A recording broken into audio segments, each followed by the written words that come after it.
Muy buenas noches y bienvenidos al Catálogo. Ya es martes 17 de abril. Aquí comenzamos el programa que hoy va a versar sobre tres aspectos, tres asuntos fundamentalmente de alto contenido político. En primer lugar, amanecíamos esta mañana con una carta sorprendente, sin lugar a dudas, un giro en los acontecimientos. Después veremos hacia qué sentido. Carta de Cristina Cifuentes, aquí la ven, donde la presidenta de la Comunidad de Madrid renuncia a su máster en Derecho Público y Autonómico de la Universidad Rey Juan Carlos. Vamos a volver a ver efectivamente la carta de Cristina Cifuentes. Ha renunciado y ha pedido disculpas. ¿Por qué? Porque dice que, entre otras cosas, por haber aceptado facilidades a la hora de haber cursado ese máster tan polémico del año 2011-2012. La pregunta que cabe hacer, porque Cristina Cifuentes, ahora lo escucharemos, dice que no cometió ningún tipo de ilegalidad y que tiene la conciencia plenamente tranquila y que no piensa dimitir.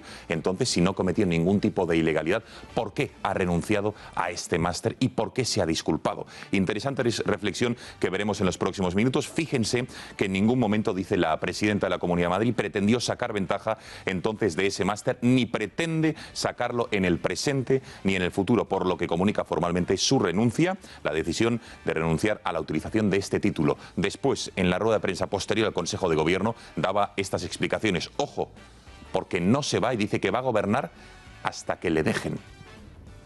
Yo quiero de manera voluntaria renunciar a la utilización de ese máster. Yo no he cometido ninguna ilegalidad, absolutamente ninguna. Yo no me he planteado dimitir, porque creo que no hay razones objetivas para ello. No las hay.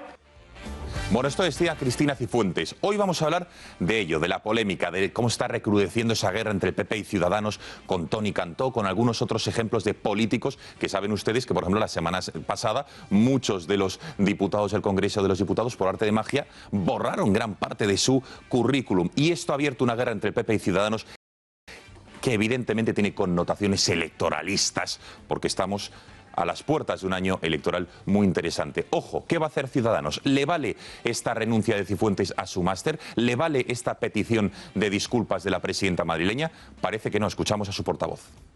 No busca justificarse políticamente. Lo que busca, desde nuestro punto de vista, es un atenuante de cara al posible juicio o a la posible presencia de la señora Cifuentes ante los tribunales. Bueno, vamos a hablar de todo ello, como también vamos a poner otros ejemplos de algunos casos de otros políticos de otros países que, por mucho menos de lo que ha ocurrido en nuestro país, no solo con Cifuentes, sino también con algunos otros políticos, a santo de su currículum académico, han dimitido. Hay algunos casos más graves, otros menos. Y vamos a hablar, por ejemplo, de plagios de tesis, vamos a hablar de vacaciones pagadas por determinados empresarios. Todas estas cosas han supuesto dimisiones en otras naciones de nuestro entorno. No hay que irse a países muy remotos. O también, por ejemplo, pérdida de puntos del carnet de conducir ha supuesto que algunos ministros, consejeros o presidentes de regiones de nuestro entorno hayan dimitido. De todo ello vamos a hablar esta noche y nos vamos a centrar también en lo que está ocurriendo. Atención, el auto, la respuesta demoledora del Tribunal Supremo, y no precisamente del magistrado Llarena, sino de la Sala de Apelación. ¿A quién? A Alemania, al Tribunal alemán. Hoy han contestado, después de que se negasen a extraditar a Puigdemont, o por lo menos a compartir con el criterio del magistrado Llarena que hubo rebelión en los actos que él cometió. En este auto, ojo lo que dicen, porque en un primer lugar van a ver que si hubieran intervenido, dice que hubo enfrentamientos entre 2 millones de personas, dice el Tribunal Supremo, contra 6.000 policías. Y que eso, digamos, que de alguna manera no pudieron impedir la celebración del referéndum. Pero dice el Tribunal Supremo que si hubieran intervenido un número bastante mayor de policías, es muy probable que todo acabase en una masacre. Atención, que utiliza la palabra masacre. Y añade el Tribunal Supremo que muy probablemente con esa masacre, entonces Alemania sí que nos hubiese aceptado la euroorden y hubiese aceptado extraditar a Puigdemont. Durísimos ataques. Atención, ¿qué más dice el Tribunal Supremo contra el Tribunal alemán? Dice que no se está ante una rebelión de una muchedumbre de personas más o menos organizada contra el Estado español para tomar sus centros de poder, sino que asegura que las personas, y atención porque aquí está el quid de la cuestión, dice el Supremo que las personas que llevaron la iniciativa en la ejecución de los presuntos hechos delictivos eran sujetos que estaban en el poder, que tocaban el poder, que estaban en la Generalitat. Lo define como sujetos que ocupaban oficial y legítimamente los poderes constitucional y legalmente establecidos en una comunidad autónoma. Por ello, dice que no necesitaron la violencia para hacerse con el poder, que es lo que exigía el tribunal alemán, porque ya ocupaban esos cargos. Y por ello dice que la violencia pasaba a un segundo plano. Interesantísimo todo lo que dice el Tribunal Supremo, que analizaremos esta noche en el programa, así como también vamos a abordar un aspecto interesantísimo. ¿Saben ustedes? La gran pregunta, ¿cómo se pagó el referéndum del 1 de octubre? El tribunal alemán también está dirimiendo en estos momentos sobre si hubo un delito de malversación de fondos públicos. Es decir, si con el dinero de todos los contribuyentes catalanes y del resto de españoles se pagó el referéndum del 1 de octubre. El Tribunal Supremo, el Juzgado de Instrucción número 13 de Barcelona, la Guardia Civil dicen que sí. Pero Cristóbal Montoro, ayer, en una entrevista en el periódico El Mundo, garantizaba que no se pagó con fondos públicos. Entonces, ¿cómo se pagó? Aquí van a ver un informe policial que dice que sí, que la campaña de civismo que el Departamento de Presidencia financiaba a través de su crédito solicitando al Departamento de Vicepresidencia podía tratarse de la campaña de referéndum del 1 de octubre y lo cifran más de 3 millones de euros. ¿A quién creer? ¿Al ministro Montoro? ¿Al Tribunal Supremo? ¿A la Guardia Civil? ¿Al Juzgado de Instrucción número 13 de Barcelona? Interesantes reflexiones que hoy vamos a ver en el programa. Y por último también hablaremos de la segunda jornada del juicio de Alsasua. Hoy ha sido una de las jornadas más duras. Tocaba escuchar a las víctimas, tanto los dos guardias civiles, el teniente y el sargento, como sus parejas, que estaban tranquilamente aquella noche del 15 de octubre del 2016 tomando una copa, como todo español que decide ir a tomar copa, una consumición. ¿Y qué es lo que ocurrió? Que identificaron a estos dos guardias civiles y empezaron los insultos, las agresiones, las palizas, los puñetazos, las patadas en el cráneo. Fíjense, hoy han dicho, temí por mi vida, han dicho los dos guardias civiles. Esa sensación de odio y rencor por ser guardias civiles nunca la he tenido. Y ojo, que una de las novias de los guardias civiles, de las parejas, ha dicho que nunca se ha recuperado de aquello, que tiene secuelas psicológicas y que ha pensado incluso con concluir con su vida. Escuchen. Que solo la recuerdo a ella pidiendo que por favor que pararan y yo recibiendo los golpes. ¿Temió por su vida? Sí, por supuesto que sí. Yo lo que recuerdo más es con el odio y la saña que le daban a Óscar en la cabeza. Yo desde aquel día perdí mi vida, perdí mi hogar. Fíjense, desde aquel día perdí mi vida, mis amigos me aislaron. Pensé en quitarme de en medio. Esta chica era una vecina de Alsasua que decidió libremente salir con un guardia civil como novio. Y ya la señalaron desde aquel día traidora, era lo más lindo, lo más suave que le dijeron desde aquel entonces, que concluyó con aquella paliza que ella también recibió en aquel bar de Alsasua. Pasamos a la mesa del programa, les presento a los analistas que nos acompañan esta noche. Está con nosotros Juan Arza, recién llegado desde Barcelona. Juan, muy buenas noches. ¿Qué tal? Buenas noches. Gracias por estar con nosotros. Un placer. Bueno, se está liando con lo de TV3, cada vez más voces diciendo que se tenía que haber intervenido. Yo no sé si tú eres partidario de esa intervención, control en virtud del 155, ¿sí o no? Absolutamente. Además, creo que hay más hechos y más datos que avalan esa intervención. Si alguien podía tener dudas en el pasado, pues cada día que pasa, cada semana que pasa, hay más razones para intervenir esa cadena y que deje de hacer algo tan grave como promover el enfrentamiento entre los catalanes, estigmatizar a más de la mitad de los catalanes y generar conflicto y perjudicar la convivencia entre los españoles. No es intolerable. Con todo eso con dinero público, 240 millones de euros nos cuesta a todos los españoles la Corporación Catalana de Medios Audiovisuales, cada año. Bueno, gracias Juan por estar con nosotros, hablaremos de todo ello. Asís Timmermans, muy buenas noches. Muy buenas noches, ¿qué tal? Gracias por estar en El Gato. Es un placer, de verdad. José Luis Roig, muy buenas noches. Buenas noches, Gonzalo. Me alegra especialmente saludarle. Lo mismo digo. ¿Qué tal? Bien. ¿Sí? Sí, está ya... ¿Te estás dejando barba? Bueno, no barba, pero algo, un poco de pelusilla de primavera. Bueno, gracias por estar con nosotros. Gracias. También está el presidente de Vox, Santiago Abascal. Santiago, muy buenas noches. Muy buenas noches. Gracias por estar con nosotros. Es un placer. Viene de un acto en Madrid, ¿no? Sí, hemos tenido un acto En esta tournée que está haciendo Vox. bueno, que no para. Llevamos así 4 años, lo que ocurre que antes teníamos que quitar sillas porque no venía tanta gente como esperábamos y ahora nos ocurre lo contrario, que hay que poner sillas y que la gente se queda de pie, pero es un buen síntoma. Un momento, esto es inédito, que un político reconozca que en sus inicios era complicado. Pero lo reconozco ahora. Ah, claro. Antes no lo decía, me lo callaba. En su día sí que es verdad. Bueno, y también está con nosotros el ministro Margallo, a quien ya saludamos. Ministro, buenas noches. Buenas noches. Bueno, fíjese que venía muy elegante, pero lo único que no me gusta del ministro es el reloj que lleva, fíjese. Todo muy bien, ¿eh? Los gemelos, la chaqueta, la corbata, elegantemente vestido como acostumbra, pero el reloj... No, te lo he traído...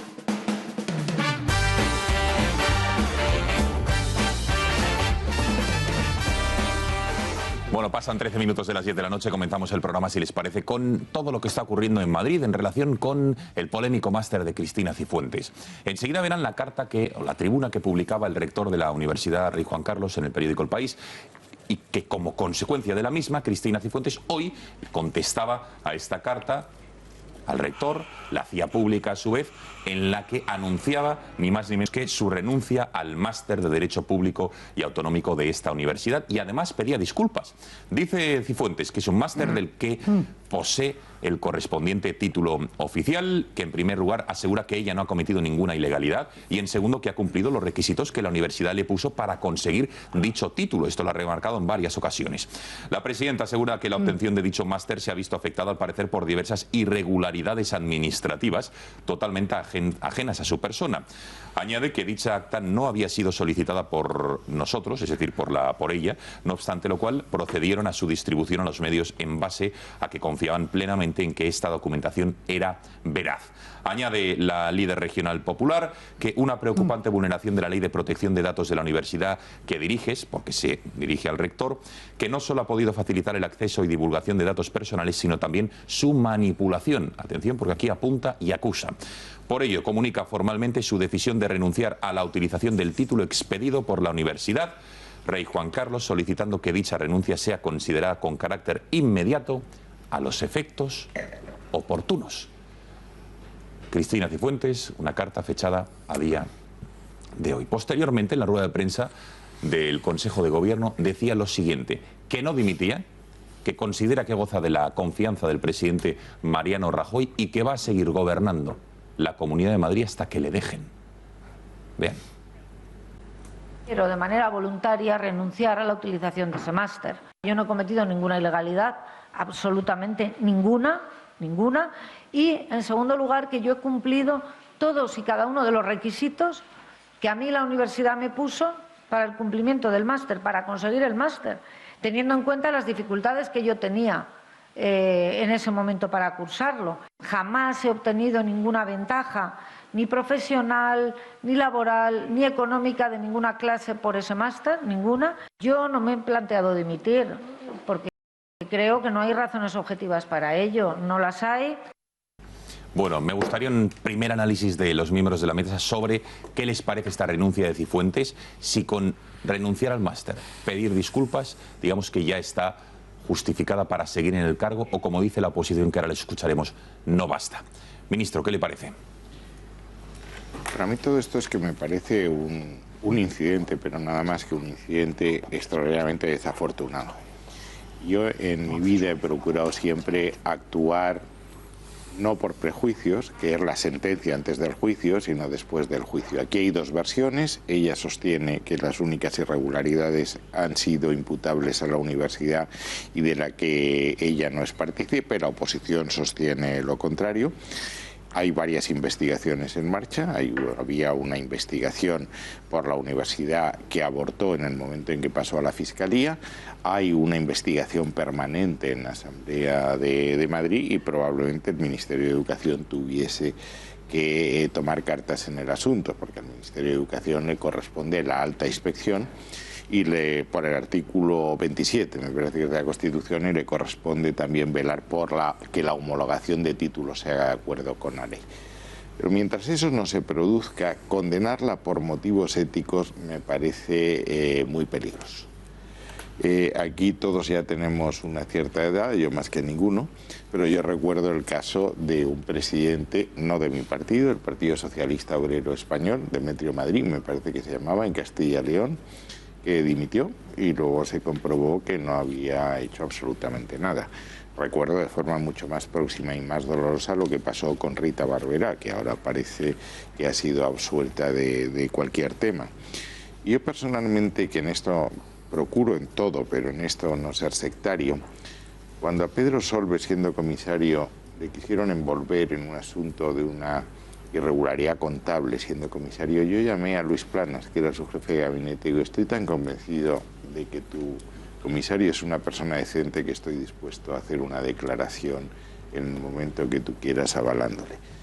Yo creo que aquí somos muy aficionados a linchar a la gente, a lo que se llama la pena de telediario antes de saber los hechos, y lo prudente es esperar. Vamos a ver qué es lo que ha ocurrido y cuál de las dos versiones es la real. Si Cristina Cifuentes ha hecho, para decirlo caritativamente, economías con la verdad, tendrá que dimitir, pero si no es así, desde un punto de vista ético, no tiene por qué dimitir. Es decir, que con lo que ha hecho hasta ahora, a usted le basta. Es que ella dice que no ha hecho nada, es decir, es que aquí hay dos versiones. Ella dice no ha hecho nada, he cumplido los requisitos que ha hecho la universidad, se han producido unas falsificaciones de las que ella no conocía nada, dice que no conocía nada, vamos a ver si eso es verdad o no. Es decir, ese es el tema. No, desde luego. Luego hay una responsabilidad política sobre si mintió o no en la Asamblea de Madrid. Claro. Es que ella lo que ha dicho es lo que acaba de decir, entonces lo que tendremos es que ver qué es lo que ha pasado. Bien. Santiago Abascal. Bueno, para mí no resulta creíble lo que dice Cristina Cifuentes, pero ella sostiene que no lo ha hecho y evidentemente ella cree que no tiene que dimitir. A mí me parece que de todas formas esto se sitúa en un contexto generalizado de mentiras sobre los currículums de los políticos, donde unos se adornan con un máster, otros se adornan con una licenciatura que no tiene. Es decir, estamos ante un problema generalizado, sin entrar en ninguno de los casos concretos, porque yo comparto precisamente esa idea de que no se puede condenar a nadie, a alguien que se está defendiendo, aunque a mí, insisto, no me da credibilidad su argumento. Dicho lo cual, yo creo que no es un argumento para dimitir en este momento. Tendrían que dimitir todos de todos los partidos. Lo bueno de esto es que ha dado lugar a un levantamiento total de alfombras. Todos se han dedicado a borrar muchas de las cosas que tenían publicadas en las páginas web de los partidos, incluso en páginas institucionales, y estamos, por desgracia, de nuevo ante un hecho que no es generalizado, pero que afecta a demasiados representantes públicos y que viene a hacer crecer la desconfianza de los ciudadanos hacia la política en general. Por lo tanto, ante algo muy grave. Dicho lo cual, yo no voy a juzgar a nadie con antelación y a mí Cristina Cifuentes y su acción de gobierno me disgustan por otras muchas cosas, por la asunción de las políticas de izquierda en materia de ideología de género, etcétera, y otras muchas cosas que está haciendo la Comunidad de Madrid, pero nosotros no estamos pidiendo ningún tipo de dimisión en estos momentos. Con lo cual, digamos que lo que ha hecho Cristina Cifuentes les parece... No, me parece que ella está diciendo una cosa, otros dicen otra, a mí no me ofrece crédito, pero no soy yo quien tiene que decir si es verdad. Sí, pero tenemos muchos indicios e investigaciones periodísticas, señora Abascal, que dicen... Y eso no va a decir, lo va a decir probablemente, insisto, como ha dicho el señor Margallo, la Fiscalía y un juez, que muy probablemente, pero las responsabilidades políticas de lo que ha dicho, si son acordes a la verdad o no, si mintió en la Asamblea de Madrid. Yo creo que si mintió en la Asamblea de Madrid debería dimitir, pero yo no voy a hacer el caldo gordo a Ciudadanos, que en estos momentos se está echando en brazos de la izquierda, porque creo que hay algunas cosas de Cristina Cifuentes que son mucho más reprochables desde el punto de vista del programa electoral de su partido. Bueno, vamos a escuchar a miembros de la oposición, del Partido Socialista, de Ciudadanos y también de Podemos, como desde luego consideran que sí que tiene que dimitir. El PSOE sigue con esa moción de censura y siguen exigiendo la cabeza de Cristina Cifuentes porque les parece insuficiente lo que hoy ha hecho. Devolver un máster que no ha cursado me parece que es todo menos asumir las responsabilidades políticas. Yo creo que la señora Cifuentes ya no puede devolver la dignidad a las instituciones públicas que precisamente ella ha manchado con su falta de ejemplaridad. Ahora tenemos a la señora Cifuentes ante un claro abuso y ejemplo de nepotismo al utilizar la presidencia de la Comunidad de Madrid o previamente otros puestos institucionales para haber regalado estudios de posgrado. Cuando sabes que has hecho trampas. No busca justificarse políticamente. Lo que busca, desde nuestro punto de vista, es un atenuante de cara al posible juicio o a la posible presencia de la señora Cifuentes ante los tribunales. por fin se ha decidido a decirnos la verdad, eso sí, no como esperábamos, no con valentía, no compareciendo ante la ciudadanía, diciendo es verdad, he mentido con todos los dientes, llevo casi un mes diciendo que obtuve un máster de manera limpia y pues es evidente que no, que os he mentido y que lo obtuve de manera fraudulenta. Eso hubiese sido un gesto valiente, que desde mi punto de vista no hubiera solucionado tampoco el problema, que la señora Cifuentes se... Bueno, José Luis Roig, hay una pregunta que a mí me gustaría.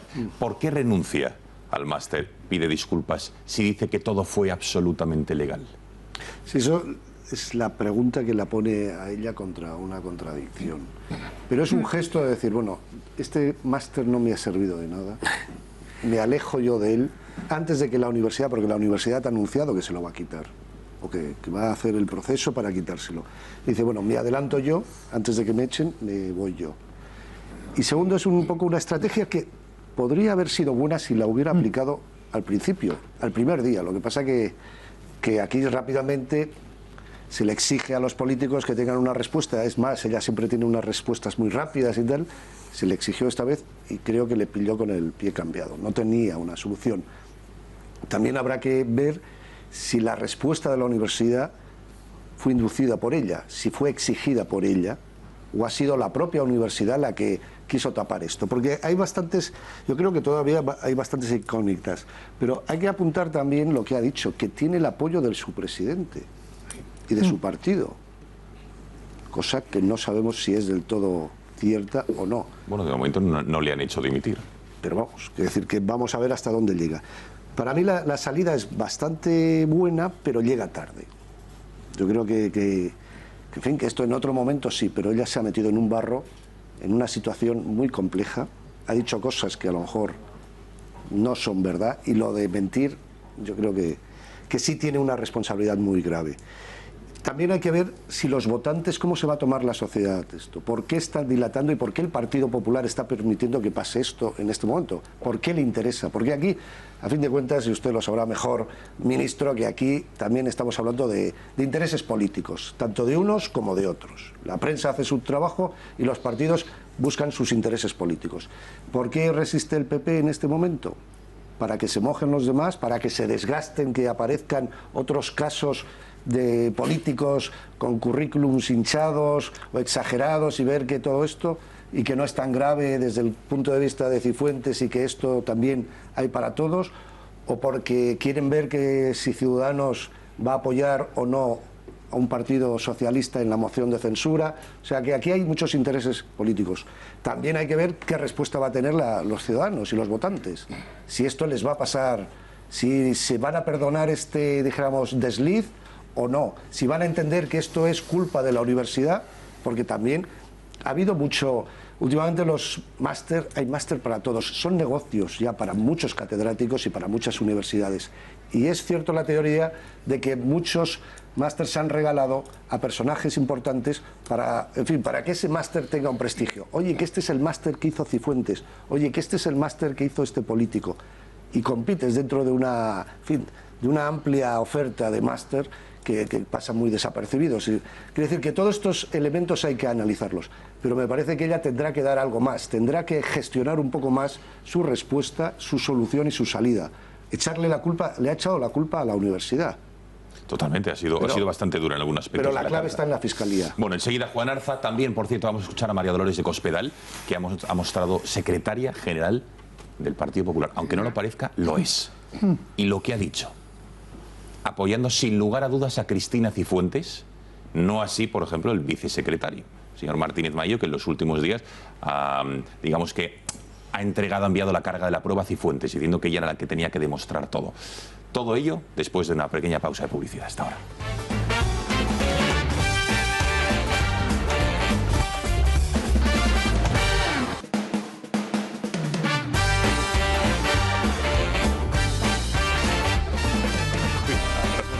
Bueno, un momento, vamos a ver que aquí hay cosas en la publicidad que mejor no desvelar por el interés público, porque si no sería otro escandalazo, serían Cifuentes 2. En fin, María Dolores de Cospedal, se lo decía antes de la publicidad. Fíjense, la defensa cerrada que una vez más ha hecho de Cristina Cifuentes, para que entiendan ustedes y vayan posicionándose entre quién es quién y sobre todo quién está con quién en en fin, en esta telenovela que es el Partido Popular. Vean. Escuchamos a la secretaria general, no sé si lo tenemos, si no vamos a Juan Arza y la intentamos escuchar. Venga, Cospedal. Pues mire, a mí me ha parecido una carta muy bien fundamentada y muy explicativa de todo lo que ha ocurrido y sí, la continúo apoyando. Muchas gracias. Juan Arza, ¿qué te parece todo esto? Y sobre todo, ¿Cristina Cifuentes sigue estando validada para ser presidenta de la Comunidad de Madrid, pese a todo? En mi humilde opinión, no. Y lo que debería hacer inmediatamente, y ya tarda, es dimitir. Ella dice en esa carta que ha cumplido con todos los requisitos que le exigía la universidad para que le dieran el título. Bueno, explique también cuáles son esos requisitos. ¿Tenía usted que acudir a clase? No. ¿Tenía usted que entregar unos trabajos, enviar unos trabajos, hacer unas lecturas? Parece que no. Es decir, ella es incapaz de presentar ninguna, absolutamente ninguna constancia documental de que haya hecho un máster, que no estamos hablando que lo hiciera en los años 80, es que lo ha hecho hace relativamente poco. Ni un trabajo, ni siquiera un correo electrónico que ella haya intercambiado con alguno de los profesores del máster. Bien, si no hay ninguna constancia documental, ¿hay algún testimonio que avale que usted ha hecho ese máster? ¿Hay algún alumno que pueda decir, sí, yo asistí a una clase con Cristina Cifuentes, compartí un trabajo, la vi en algún despacho? ¿Hay algún profesor que pueda decir que se reunió con ella públicamente, que diga que efectivamente le corrigió un trabajo, un examen, que se intercambió con...? Es decir, entonces es un máster del que no hay, digamos, no ha dejado ningún rastro, digamos, ¿no?, sobre la faz de la tierra, ¿no? Qué cosa tan curiosa. Entonces, cuando ella dice que ha cumplido con los requisitos, ¿cuáles son? Entonces yo creo que en fin, esto lo sabe todo el mundo, y lo piensa todo el mundo, que esta señora no hizo absolutamente nada para que le dieran ese título, o hizo, digamos, lo mínimo. Se entrevistaría quizás con el director del instituto, con el rector, con quien fuera, en fin, movió los hilos para que se lo dieran, pero no es incapaz de demostrar que haya hecho nada. Creo que si el Partido Popular tuviera más cintura y más capacidad de reacción y fuera un partido más acorde a bien entrado el siglo XXI que estamos, a cómo es la sociedad hoy en día, hubiera hecho dimitir a esta señora y ya estaría trabajando en otra figura, en otro candidato, con 1 año y pico por delante para afrontar con garantías unas elecciones autonómicas. Y creo que además la sociedad española reconocería la valentía, el coraje y el buen hacer del partido, y no lo penalizaría como me temo que lo va a penalizar en las próximas elecciones, ¿no? Todo esto, dicho sea, dejando de lado, que no sé si hacemos bien en hacerlo, pues las declaraciones del señor Pedro Sánchez, que tiene un secretario general en Madrid que decía que era licenciado en matemáticas y resulta que era profesor, digamos, con todos los respetos, pero era profesor de refuerzo, no tenía ni de lejos una licenciatura de matemáticas, o tantos otros casos que hay en Ciudadanos o en Podemos, en todos estos partidos que ahora se rasgan las vestiduras y exigen al PP lo que ellos son incapaces de exigirse a sí mismos, ¿no? Entonces, la pregunta del millón, ministro Margallo, vamos a ver. Cifuentes dijo el otro día que solo se iba a ir si Rajoy se lo pedía. ¿Se lo va a pedir? Dicho de otra manera, ¿por qué no se lo pide? Juan Arza lo acaba de decir, con lo fácil que hubiera sido hace 2 o 3 semanas, bueno, se va a Cifuentes, se pone a otro y llegamos con el poder a las elecciones autonómicas y municipales de mayo del año que viene. Usted, que tiene una bola de cristal y que todo lo sabe, ¿qué nos puede decir al respecto? Vamos a ver, yo le agradezco mucho esta amable introducción, pero vamos, yo que leo mucho a Azaña, el presidente Azaña decía que si en España cada uno hablase solo de lo que sabe, se haría un gran silencio nacional que favorecería la reflexión. Y yo presumiré de muchas cosas en mi vida, la modestia no es mi virtud más acreditada, pero desde luego no presumiré de entender a Mariano Rajoy, por lo tanto no tengo ni la menor idea de lo que puede hacer. Bueno, pero sí que es verdad que hay un escenario, y el escenario está claro. Si dejan caer a Cristina Cifuentes, ponen a otro candidato, al vicepresidente, y llegarían el año que viene con el poder en la Comunidad de Madrid. Si no dejan caer a Cristina Cifuentes, obligan a Ciudadanos a que apoye una moción de censura junto al PSOE y a Podemos, y que lo que queda de año gobierne la Comunidad de Madrid un ejecutivo de izquierdas, con lo cual Ciudadanos de alguna manera perdería todo el crédito que ha tenido o que ha ganado en los últimos años, con lo cual es una jugada interesante. Asís. Sí, yo ahí sí que no estoy de acuerdo en el sentido de que, queramos o no, se ha creado una opinión pública que no, o sea, no estamos jugando con los esquemas de hace un par de años. Es que lo que no se dan cuenta algunos líderes de los grandes políticos es que esto ha cambiado. El voto del miedo o el voto útil se ha disipado. ¿Qué quiero decir con esto? Que en este momento yo creo que Ciudadanos no pagaría electoralmente un cambio de gobierno en nombre de la regeneración. No estoy juzgando nada respecto a una persona concreta, a un caso concreto. Pero en este momento, obviamente, lo que no permitiría a Ciudadanos es un gobierno en el que Podemos pudiera tener el más mínimo, no digo ya la más mínima participación, sino la más mínima presencia. Eso lo dejaría claro. Ciudadanos no siempre lo ha tenido claro, pero cualquier concesión, incluso simbólica, que ha hecho a Podemos, siempre lo ha pagado en términos de imagen y de votos. Lo que quiero decir con esto es que yo creo que sin duda, no por el candidato de Podemos, por el liderazgo de Podemos en la Comunidad de Madrid, pero el liderazgo nacional de Podemos va a mantener ese órdago hasta el final, porque le va a perjudicar muchísimo más echarse atrás que llegar hasta el final. Bueno, vamos a ver. Fátima García Manzano, hay otros casos, hemos preparado otros casos en países de nuestro entorno, en naciones cercanas a España, en los que por mucho menos, hay otros que son casos más graves, evidente, pero que por mucho menos políticos han dimitido, y aquí parece que al político le cuesta dimitir en España. Así es, Cristina Cifuentes ha renunciado a su máster, pero no a su cargo como presidenta de la Comunidad de Madrid, y eso que la sombra de una posible moción de censura le acecha. ¿Estas reticencias a dimitir se producen también en otros países o se trata de una de las características básicas de la política española? Pues por desgracia parece que sí, y vamos a ver algunos ejemplos. El primero de ellos, uno de los casos más mediáticos, Richard Nixon renunció a su cargo como presidente de los Estados Unidos en 1974. ¿Por qué? Pues por el conocido caso Watergate, en el que se descubrió que había espiado los planes electorales de sus rivales y que también había obstruido la investigación. Más casos de presidentes, y este más cercano al caso Máster de Cifuentes. El presidente de Hungría, Paul Schmidt, dimitió en 2012 después de que se mostrara que había plagiado parte de su tesis doctoral. No fue el único. El ministro de Defensa alemán Gutenberg también tuvo que decir adiós en 2011 por lo mismo. ¿Qué ocurrió con el presidente de Baviera? Pues que también tuvo que dimitir en 1993 después de salir a la luz que un empresario con intereses económicos le había pagado unas vacaciones en Brasil y en Kenia.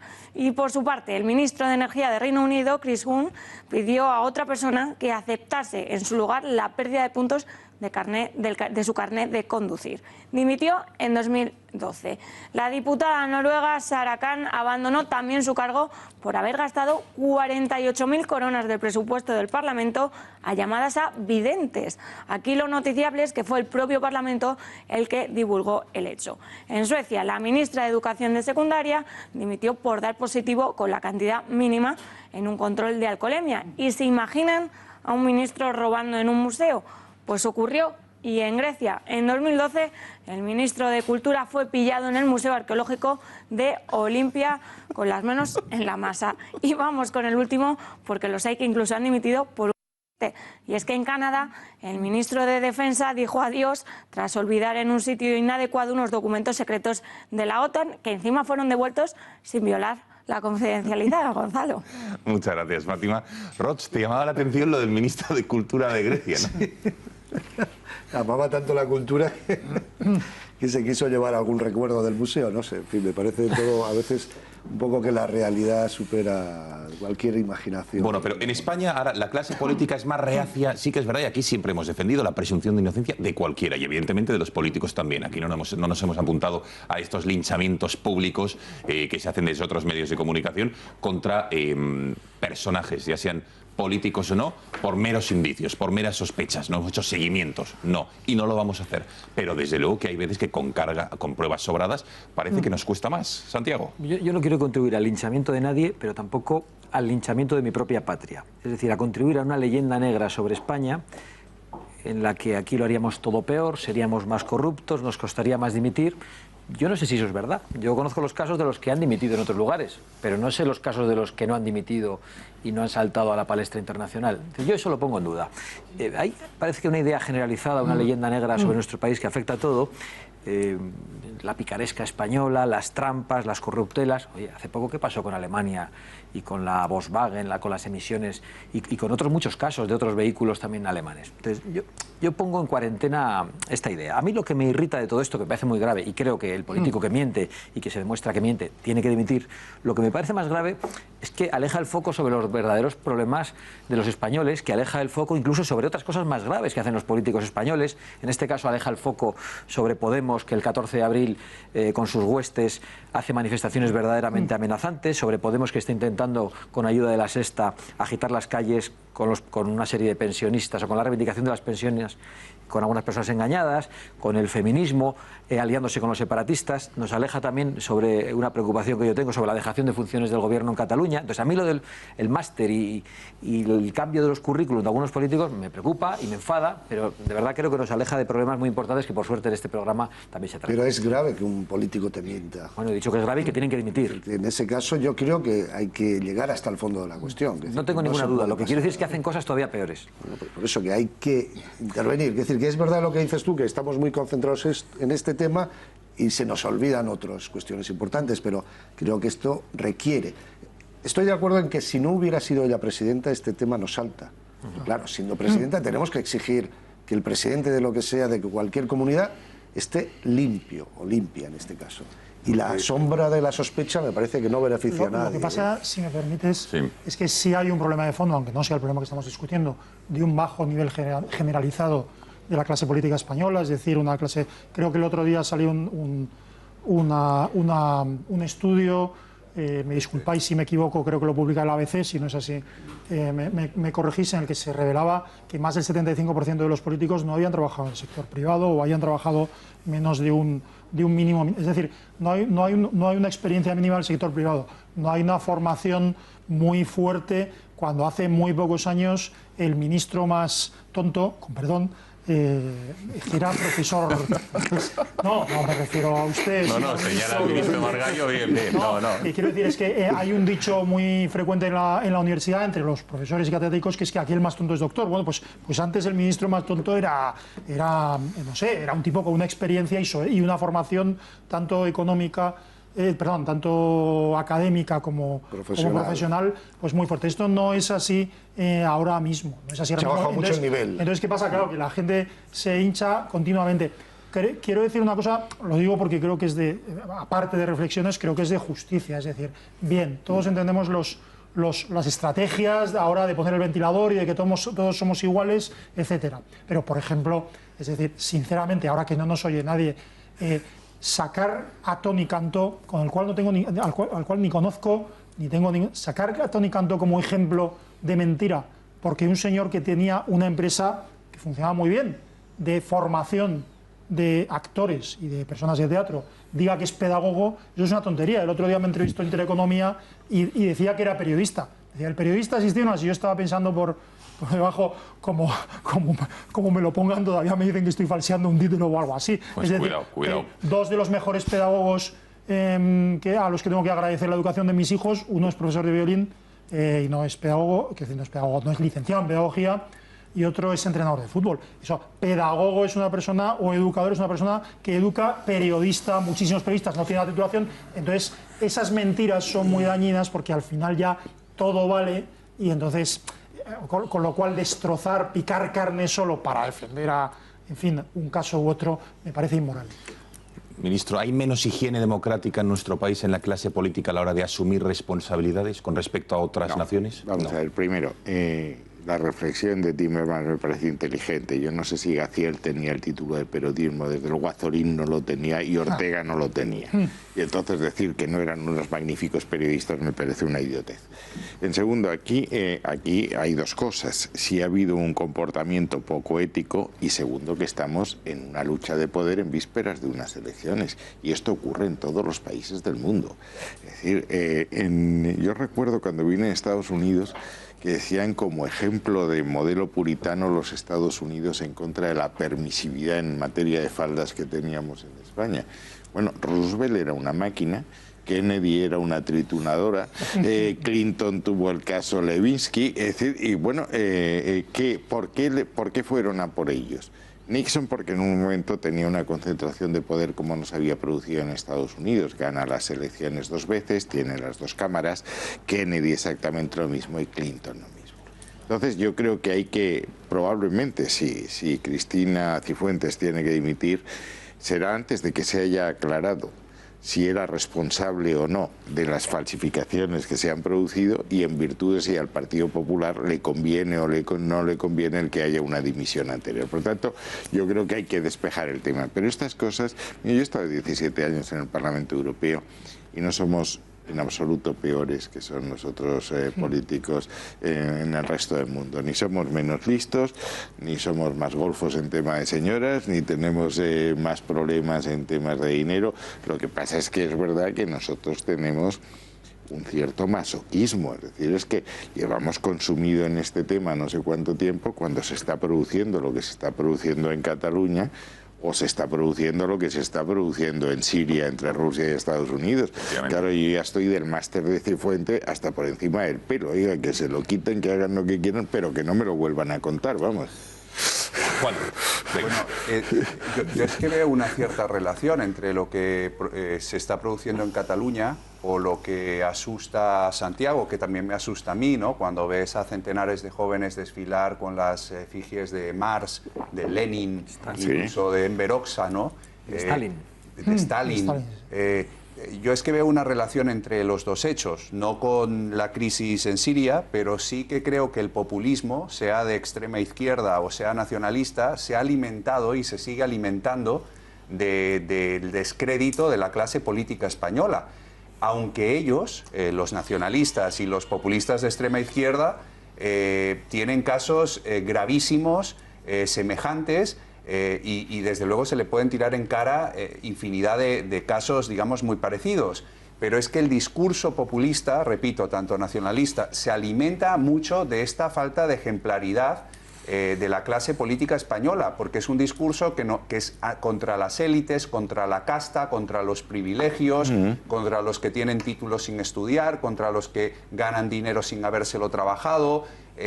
Y todo esto cala en una parte de la población que quizás no les dé mucha credibilidad ni a los independentistas ni a la extrema izquierda, pero sí que puede llegar a emitir un voto, digamos, de castigo, que a la postre pues nos ponga en un problema grave y en una crisis política importante, ¿no? Como creo que es el caso. Entonces, veo una relación entre las dos cosas. Creo que si en España, imagínense nuestros espectadores y mis contertulios, por un instante, imagínense que en España tuviéramos una clase política que no tuviera estos casos de corrupción.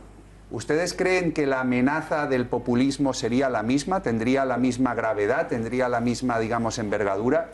Yo creo que no. Buscarían otros resortes. Seguramente, el de la crisis, pero ahí es donde se produce esa mezcla. Desde luego tiene que haber otros resortes, la educación, la crisis económica, etcétera. Pero creo que un componente importante de esa mezcla explosiva es el descrédito de las élites políticas, la falta de ejemplaridad de las élites políticas. Sí, no, simplemente una cosa. Venga, matizamos y cambiamos de asunto. Que al final sepamos qué ha pasado realmente. Claro. Es decir, que ella demuestre que ha hecho parte de ese... Ya no le exigimos que haya estado en clase, que haya hecho todos los... Pero que ha hecho algo, que no ha sido un donativo de la universidad, por mucho que la universidad la quiera. Y otra cosa que esto nos demuestra es quién marca la agenda informativa. Porque este tema, que al ministro ya le cansa y a toda la sociedad, pero sigue siendo recurrente. Es decir, ¿quién decide que los temas tienen que, hasta qué punto esto se agota o no? Es decir, que... Porque casi siempre, se ha comentado, los SERE han pasado de una manera muy discreta. Lo de Valencia con el Partido Socialista está pasando de una manera muy discreta. ¿Quién está marcando la agenda informativa realmente? ¿Quién dice que esto tiene que ir hasta aquí, tiene que durar más o menos, ¿no? Es decir, que esto también tiene un trasfondo, vamos, de intereses políticos y a veces informativos. Bueno, ¿qué opinan todos ustedes? Envíennos, nos están enviando muchísimas notas de voz, también WhatsApps. Les recuerdo cómo hacer la nota de voz, ya lo saben, cogen su teléfono, WhatsApp. Es muy sencillo, envían, graban la nota de audio y la envían a través del WhatsApp al 670-03-45-43 y nos pueden opinar si creen que Cristina Cifuentes debería dimitir, si por el contrario consideran que no, que con lo de hoy, la renuncia al máster y haber pedido disculpas ya es suficiente. ¿Qué les parece el nivel de lo que debatíamos hace un minuto, de la clase política de nuestro país, incluido el ministro Margallo, que está en la mesa? ¿Qué le parece? También pueden opinar de él. Bueno, en cualquier caso, envíenos sus opiniones. Yo estoy en el Aventino, ¿eh? Bueno, pueden enviar sus opiniones a través de los audios. Saludamos ya a nuestro siguiente invitado, Carlos Verbel, director de confilegal.com. Carlos, muy buenas noches. Buenas noches. ¿Cómo estás? Tienes cada vez más canas, ¿eh? ¿Cada vez más? Canas. Sí. Le dijo la sartén al cazo, efectivamente. Bueno, veo que traes bien subrayado, estudiado, empollado el auto de Llarena, ¿no? Sí, sí. ¿Qué te ha parecido? No, perdón, de la Sala de Apelación, efectivamente, del Tribunal Supremo. Gracias por el matiz. Bueno, hoy, supuestamente, la Sala de Apelación debía contestar a la petición de Jordi Sánchez, entre otras cosas, de permitirle ser candidato a la Generalitat de Cataluña y, aprovechando que contestaba a la petición de los letrados de Sánchez, ¿qué es lo que ha dicho el Tribunal Supremo? Ha sido un auto, yo diría que demoledor. Contundente. Contundente, sin lugar a dudas. Ha abordado varios aspectos. ¿Qué titulares podemos sacar, Carlos? A ver, yo pondría uno muy claro, y es que, de su punto de vista, el tribunal alemán se equivocó. O el tribunal alemán no tiene ni idea. O el tribunal alemán está comparando una cosa con otra cosa que no tiene nada que ver, el tocino con la velocidad. Es lo que más o menos se puede deducir del auto que ha escrito el magistrado Alberto Jorge Barreiro, que es un magistrado progresista, muy respetado por todo el mundo. Formaba parte en su momento tándem con profesor Andrés Ibáñez, otro magistrado muy progresista, y ha hecho un trabajo pues muy bueno en ese sentido. Es decir, yo he hablado con muchos magistrados y me ha dicho nada que objetar. Lo que estaba afirmando es lo que está en la mente del magistrado instructor de Llarena y en la línea de lo que piensa la Judicatura Española, claro. Bueno, vamos a ir viendo. Hemos destacado lo más importante de este auto que considero que es muy interesante. En primer lugar, vamos a hablar de la organización del referéndum del 1 de octubre y sobre si considera el Tribunal Supremo, ojo, si hubo violencia o no. En primer lugar, dice, atención porque es interesantísimo, que pese a todas las advertencias de los tribunales y de las autoridades gubernativas sobre la prohibición del referéndum, los protagonistas del proceso del mal llamado procés prosiguieron con su hoja de ruta e indujeron a unos 2 millones de personas a que salieran a la calle para votar ilegalmente. Añaden los magistrados, atención que esto es mollar, en una reunión, ahí lo ven, la fecha, 28 de septiembre de 2017, donde estaban los Mossos, estaba Puigdemont, estaba Junqueras, estaba el consejero del Interior Forn, asegura que informaron de que si bien hasta entonces había un pacto tácito de no violencia, no había habido mucha violencia en las calles de Cataluña, la gran cantidad de colectivos movilizados en aquellas fechas, los CDRs, estudiantes, bomberos, hacían prever, ojo, una escalada de violencia con brotes importantes que sugerían eludir la votación del 1 de octubre. Y pese a todo, Junqueras, Puigdemont, que estaban en esa reunión, hicieron caso omiso a estas recomendaciones oficiales y lo celebraron. Y ojo, porque ahora vienen los actos violentos del 1 de octubre. Atención a lo que dice el Supremo. En ese referéndum dice que hubo más de 100 enfrentamientos entre algunos de los sujetos que fueron a votar a sabiendas de la ilegalidad de su conducta y los funcionarios policiales que defendían la legalidad. Ojo, asegura entonces que por consiguiente, como era totalmente previsible e inevitable, hubo violencia y hubo enfrentamientos físicos, y ahora el debate se centra en la intensidad de la violencia, si fue muy violento, si lo fue poco, etcétera, etcétera. Y ya una última cuestión sobre el referéndum, después veremos la respuesta a Alemania. Dicen los magistrados que hubo 6.000 agentes de policía que se utilizaron para impedir que el referéndum se celebrara y que resultaron ostensiblemente superados por los 2 millones de votantes. Tanto es así que el referéndum, ciertamente sin las garantías mínimas exigibles para ser legítimo, sí acabó realizándose. Ojo, para que alguien del gobierno diga ahora que no hubo referéndum, ¿eh? El Supremo dice que sí hubo referéndum y sus organizadores anunciaron el resultado final. Y por último, y aquí es lo de la masacre que me ha llamado muchísimo la atención. Vamos a ver el siguiente. Dice, ni más ni menos, que lo que sucede es que si hubieran intervenido un número bastante mayor de policías, en vez de los 6.000, es muy probable que todo acabara en una masacre. Y entonces sí sería muy factible que el resultado de la euroorden fuera muy distinto. Bueno, Carlos, esto en primer lugar. Esto demuestra que según el Supremo, ya no Llarena el instructor, la sala de apelaciones consideran que hubo violencia y que todos los miembros de la Generalitat sabían que se podían producir esos episodios de violencia y que no hicieron nada para evitarlo.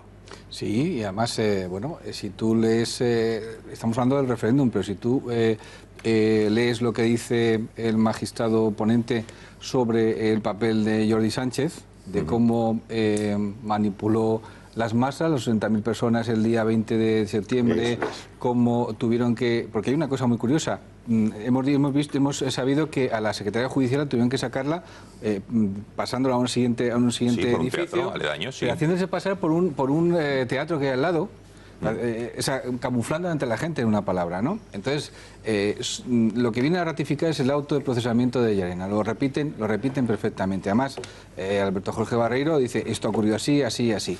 Bien, a ellos no les cabe ninguna duda. Vienen a ratificar y a ponerse detrás del magistrado instructor. Y quiero decir, a mí no me ha extrañado nada de lo que han escrito. Era imposible que de otra forma lo explicaran. ¿No te ha llamado la atención lo de masacre, diciendo que si hubiera habido más de 6.000 agentes policiales? No, hace un cálculo. Masacre es no hace un cálculo. Es decir, es razonable lo que dice, es que eran 6.000 policías y guardias civiles, más mozos de escuadra, y estaban hablando de 2 millones de personas en la calle. Es decir, lo que está diciendo es lo que hemos dicho mucho todos, y que hubo una suerte terrible de que no hubiera... Porque en aquel tiempo, recuerda que lo hablábamos, bueno, como haya un muerto o 2 muertos, aquí se va a montar la de Dios. Y no ocurrió. Hemos tenido mucha suerte. Pero lo que ponéis en palabras es lo que hemos hablado muchas veces. Es verdad, es cierto, pudo haber una masacre, no la hubo. Tuvimos mucha suerte. Así es. Una pregunta. A mí, bueno, me han llamado la atención muchos... Es un auto que hay que leer, ¿no? Porque es muy interesante. Solo te leo una parte o te resalto una parte. Lo que aquí realmente sucedía, dice el tribunal, era que después de más de 2 años dedicados a laminar el ordenamiento jurídico estatal y autonómico y oponerse al cumplimiento de sentencias básicas del Tribunal Constitucional, se culminaba un proceso secesionista, poniendo masas en la calle, etcétera, etcétera. ¿Por qué resalto esto? Entre otras muchas cosas. Porque en realidad lo que deja muy claro, y no quiero conectarlo con la barbaridad que ha dicho hoy determinado ministro, es que la administración... ¿Montoro hablamos? Habla usted, yo no he dicho el nombre. Vale. La administración autonómica se ha utilizado con todo el dinero público y con toda la capacidad coactiva que tiene la administración para un proceso ilegal y un proceso de ruptura. Quiero decir, no solo decir que el 1,5 millones de euros, que por supuesto son públicos, o el dinero de Omnium y ANC, que por supuesto es público, decir que eso es lo único que se ha utilizado para el proceso, no solo es una falsedad evidente, sino que contradice lo que aquí el auto, es que se lleva preparando esto desde muy distintas instancias de la Generalidad para dar un golpe de Estado con... Vale, un segundo, no, porque sí que me gustaría el debate ordenarlo para no liar a los espectadores. Aquí me gusta... No, que está muy bien así, desde luego, porque has introducido elementos francamente interesantes, pero está la violencia, que es de lo que estamos hablando, está la respuesta al tribunal alemán, de lo que ahora hablaremos, y está sobre si, lo que decía Asís, se utilizó dinero público, tal y como dice el Supremo, como dice el Juzgado de Instrucción número 13, como dice la Guardia Civil, en la elaboración de ese referéndum, ¿sí o no? Montoro ha dicho que no. Rajoy dijo que tampoco, que no había dinero del FLA. Hablaremos, entonces, si no hubo dinero público, ¿cómo se pagó? Pero son 3 debates diferentes. En primer lugar, me gustaría aclarar el de la violencia, que es lo que estábamos viendo. Ministro. A ver, me vas a perdonar que me salte el orden. Pero es que no me fastidies. A ver. O sea, es un minuto. A ver. Es decir, aquí lo que estamos, lo que desde hace mucho tiempo es en un golpe de Estado. Un golpe de Estado es intentar cambiar el orden constitucional por un procedimiento no previsto en la Constitución. 2. Ese golpe de Estado se da desde las instituciones que traen causa de la Constitución y el Estatuto. Ese es el gravísimo problema. Tercero, si ha habido violencia o no, no es el tribunal alemán el que tiene que decidirlo. Y subrayo, tribunal alemán. Los alemanes tuvieron el año 23 un putsch que se calificó de alta traición y que hubo una enorme lenidad. Ludendorff, que era el cabeza del golpe, fue amnistiado. Y Hitler estuvo 5 años en la cárcel, que aprovechó para ser caudillo. Es decir, es el único caso de golpe de Estado fuera de España que yo conozca dado desde las propias instituciones. Y aquí hemos tenido, insisto, un golpe de Estado institucional que llevaba en un proceso de construcción nacional, y Juan lo conoce muy bien, desde 1980. Y a partir de la diada de 2012 y el auto de Llarena, ese sí que el de Llarena habla del libro de transición nacional. Y el 6 y 7 de septiembre el Parlamento declara que el ordenamiento español no rige en Cataluña. Y hay una ley que es de transitoriedad y otra que se llama, bueno, una ley del referéndum y otra que se llama de transitoriedad y fundacional de la República Catalana. Más claro agua, si eso no es violencia institucional, que venga Dios y lo vea. Pero desde el punto de vista europeo es que los alemanes Para el no tribunal son alemán no lo es. Es que el tribunal alemán no tiene nada que decir en este tema. Pues lo ha dicho. No, pero es que yo me sé la orden de detención. La orden de detención establece 32 supuestos en que automáticamente lo tienes que dar. Y en aquellos que no está y la rebelión está, lo que habla es de la doble imputación. Y el tribunal alemán lo que tiene que decir si los hechos son delictivos o no. No cuántos kilos de violencia hay o qué posibilidad tenía de derrocar o no el ordenamiento constitucional, porque por esa regla de 3 Tejero no estaba dando un golpe de Estado porque no tenía posibilidad de derrocar los hechos alegados. Claro. No tiene que juzgar si los hechos, no tiene que demostrarlos, sino decir si los hechos alegados constituirían el delito de rebelión o de alta traición. Y Llarena dice que actuar con violencia, y es obvio que se ha actuado con violencia. Sí, pero no tiene que juzgar si ha sucedido, sino si la alegación constituye un indicio. Exacto. Bueno, a ver, Abascal y Roig pedían la palabra, a ver. Bueno, yo quiero hablar de las tres cosas. Entonces, ¿qué prefieres? ¿Que te las diga todas ahora? Como Margallo ha hecho lo que le ha dado. Y aquí el resto podemos hacer lo que cada uno quiera. Antes de que venga, aquí ya que los espectadores saquen sus propias conclusiones. Disciplinado va a crecer de forma estratosférica. Yo creo que es muy importante señalar efectivamente que estamos ante un golpe de Estado institucional y un golpe de Estado a plazos. Un golpe de Estado que se produce con violencia. Yo he podido hablar con juristas, en su momento pude hablar también con el fiscal Maza. La violencia no es que echan a las masas a la calle a cuchillar a los opositores o a los españolistas. La violencia se puede ejercer de muchas maneras o amenazar con violencia de muchas maneras. Un golpe de Estado institucional que cuenta con una fuerza armada, y eso no significa que todos los Mossos de Escuadra estén con la rebelión, ya es un golpe de Estado que está arrebatando al Estado legítimo el monopolio del uso de la violencia. Exacto. Por lo tanto, para mí la violencia es de libro, más allá de los tumultos, que eso ya entraría más en el delito de sedición. Es decir, eso yo lo veo con total claridad. A mí me sorprende que no haya entrado todavía el Tribunal Supremo en esa argumentación, pero nosotros como acusación popular lo haremos en nuestro escrito final de acusación. Plantearemos la violencia. No, me refiero a los Mossos de Escuadra como violencia. Yo creo que eso es muy importante precisarlo y nosotros desde luego lo haremos y confiamos en que el propio tribunal pueda admitir esta argumentación.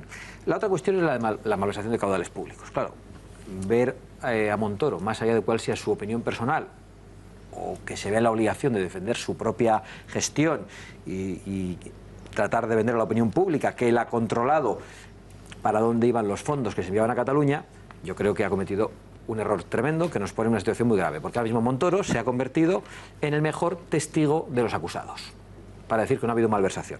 En cuanto al tribunal alemán, decía sí. Bueno, yo soy el abogado de Puigdemont y en Alemania, ante la orden de malversación, digo, oiga, no, mire lo que ha dicho el ministro de Hacienda del Reino de España.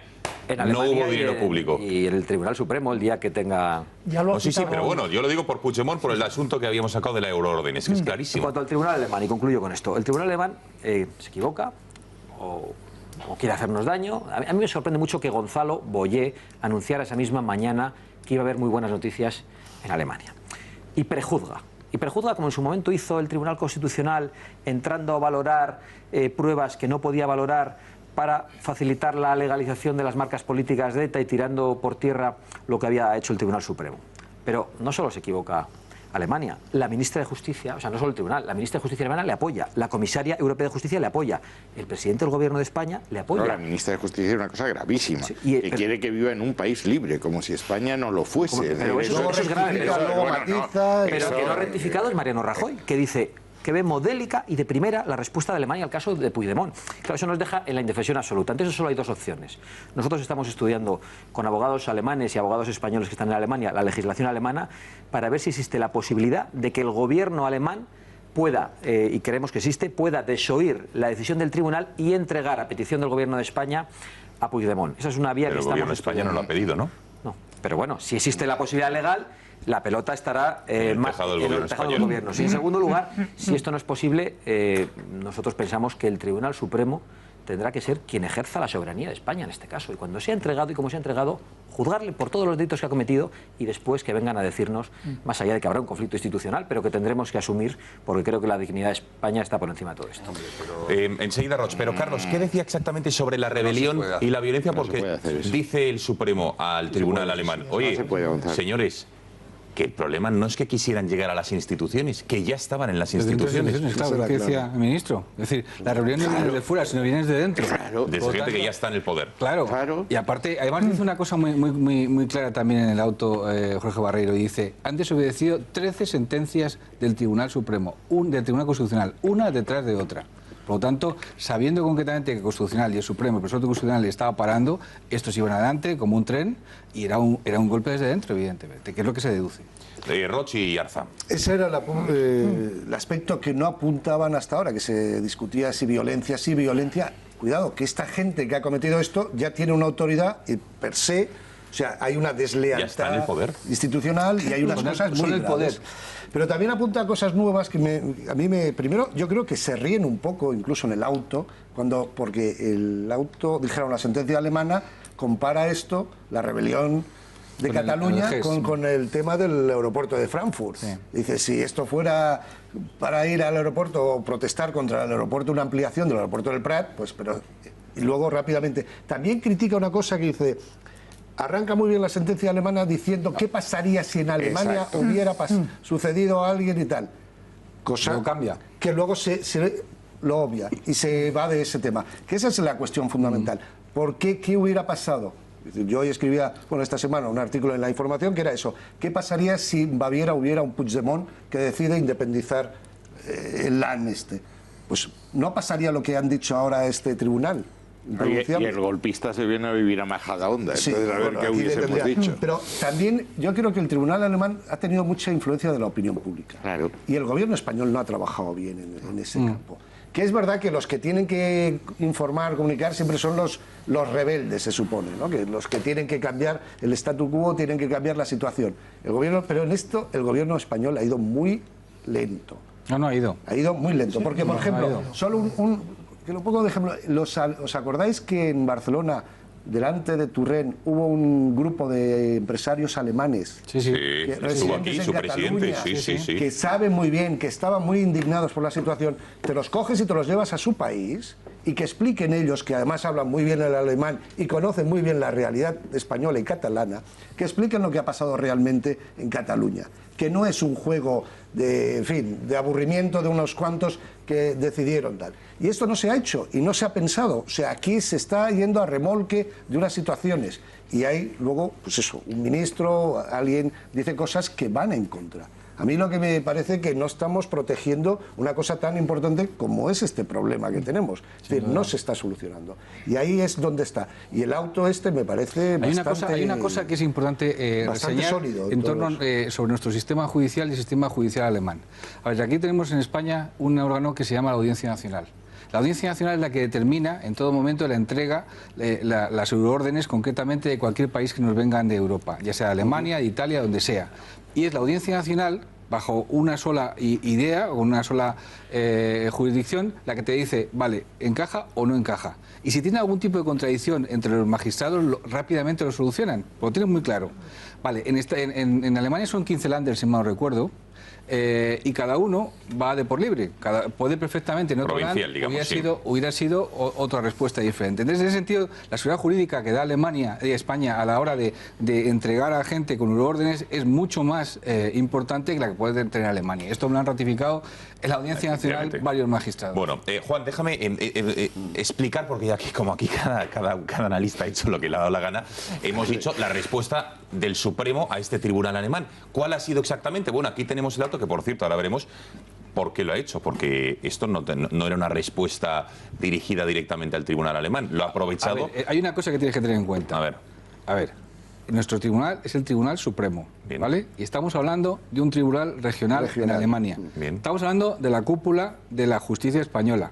Eso es muy importante. Y lo que están diciendo claramente es, vamos a ver, bonitos, Lo que estamos diciendo nosotros es lo que el Tribunal Supremo Español habla, el Tribunal Supremo del Reino de España, y vosotros sois la Audiencia Provincial o el Tribunal de Justicia del Land Este. Y esto lo están dejando muy clarito. No, pues desde luego lo han dejado claro, y atención la terminología que utilizan, porque no es jurídica, es muy clara, es muy llana y lo van a entender. Vamos a verlo. Dice exactamente, parece contradecir los parámetros propios de lo razonable que el tribunal alemán homologue. De hecho, lo ocurrido en Alemania, consistente en revueltas con el fin de evitar que se ampliara la pista de un aeropuerto de Frankfurt, con un proceso separatista de una comunidad autónoma de más de 7 millones de habitantes. Asegura el Tribunal Supremo que no se precisa realizar un complejo análisis jurídico para colegir, y atención que aquí viene lo gordo, que se trata de dos supuestos fácticos que nada tienen que ver el uno con el otro, y que el ejemplo de la ampliación de la pista de un aeropuerto, al margen de resultar inidóneo por su evidente falta de similitud con un grave proceso secesionista, resulta carente de rigor para fundamentar una resolución judicial como la adoptada. Pues nada tienen que ver, atención, unas protestas de miles de personas como reacción a la ampliación de un aeropuerto con una rebelión jurídica de una comunidad autónoma.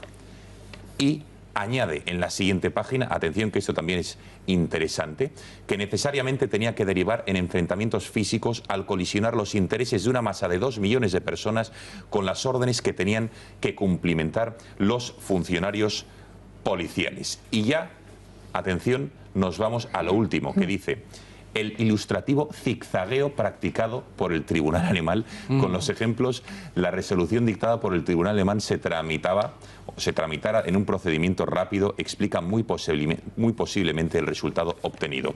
Y ya como resumen, que ya me parece bastante adecuado, lo ha citado antes por encima Asís, dice que en nuestro caso no se trataba de ampliar o no una de las pistas del aeropuerto del Prat, que aquí lo que realmente sucedía era laminar el ordenamiento jurídico estatal y autonómico y oponerse frontalmente al cumplimiento de sentencias del Constitucional. Se culminaba, por tanto, un proceso secesionista dentro de un país de la Unión Europea, que parece mentira que haya que recordarlo, con una democracia asentada, que parece mentira que haya que recordarlo, a tenor de lo que dijo la ministra de Justicia germana, poniendo las masas en la calle para que votaran en un referéndum inconstitucional, oponiéndose a la fuerza legítima del Estado.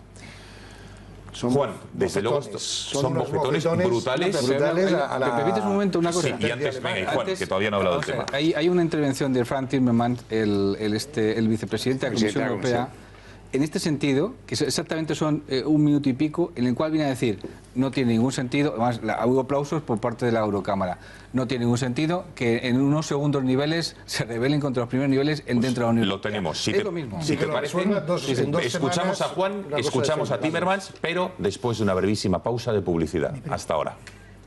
Pero hay un tema muy importante.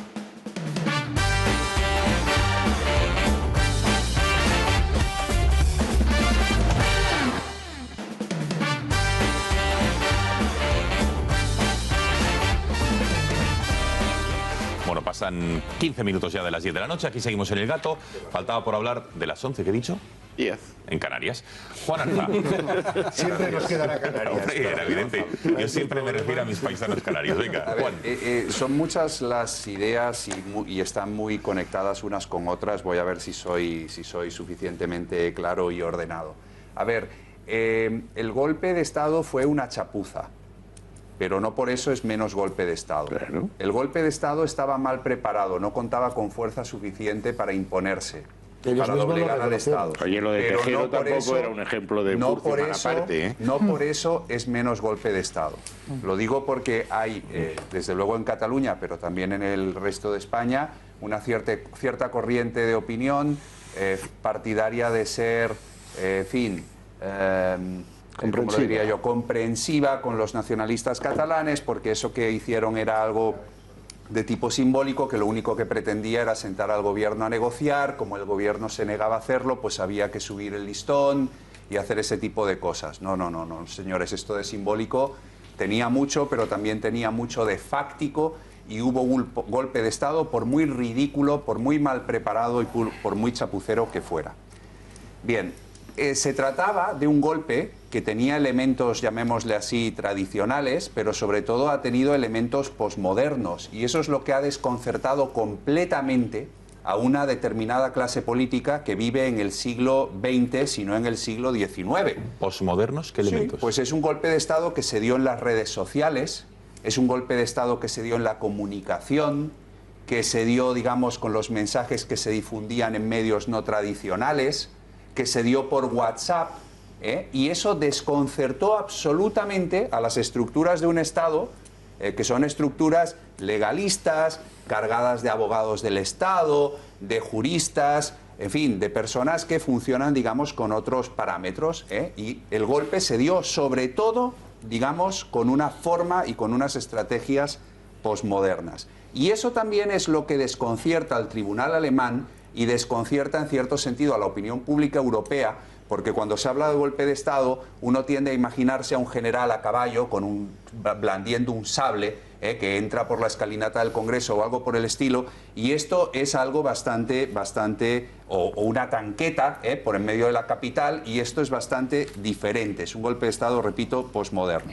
Entonces, como uno no puede controlar lo que hace el tribunal o la audiencia de una región alemana, estamos de acuerdo en que uno no lo puede controlar, pero uno sí que puede controlar dónde se detiene a Puigdemont, ¿vale? Quiero señalar este dato. Y uno tiene que prever que si tú lo detienes en Schleswig-Holstein, pues va a acabar en las manos de este tribunal, y a lo mejor alguien debería haber estudiado cuál era su composición, cómo eran sus miembros, cuáles eran sus, digamos, sus sentencias anteriores, si era más o menos favorable a las tesis del Supremo. Esto en primer lugar. En segundo lugar, si se está poniendo en cuestión y se ha solicitado más información a España sobre la malversación de fondos, ¿cómo es posible que un ministro de Hacienda del Reino de España dé una entrevista que salga en la portada de uno de los principales diarios diciendo que no ha habido malversación de fondos públicos? Quizás este ministro también vive en el siglo XX o quizás en el siglo XIX, y si el interventor general de la Generalitat le dice que no ha habido desviación de fondos, él va y se lo cree. Es decir, como si no hubiera otras muchas maneras que los nacionalistas incluso han publicitado de hacer llegar el dinero. Decía Montoro, yo no sé con qué dinero se pagaron esas urnas de los chinos del 1 de octubre, ni la manutención de Puigdemont, pero sé que no con dinero público. Bueno, pero ¿sabes por qué lo dice? Porque si reconoce que esto es que se le ha colado a él. Perdón, acabo enseguida. Entonces, estamos con el tema de las urnas, estamos con el tema de... hay, por ejemplo, una publicidad institucional. Hay muchas otras maneras de apoyar este golpe de Estado y de apoyar la realización del referéndum que se llevaban haciendo desde hace mucho tiempo. Es decir, si el dinero llega a Òmnium Cultural o llega a un medio de comunicación comarcal que publica no sé qué revista comarcal gratuita y resulta que estos señores son los que imprimen las papeletas, o resulta que el dueño de esta empresa es el que después se gasta 100.000 euros de su supuesto bolsillo, que en realidad, tirando del hilo, vienen de la Generalitat, es esto de lo que estamos hablando. Claro. Entonces, insisto, en buena medida el éxito de los nacionalistas catalanes es que han planteado esto en términos modernos, o si se quiere, posmodernos.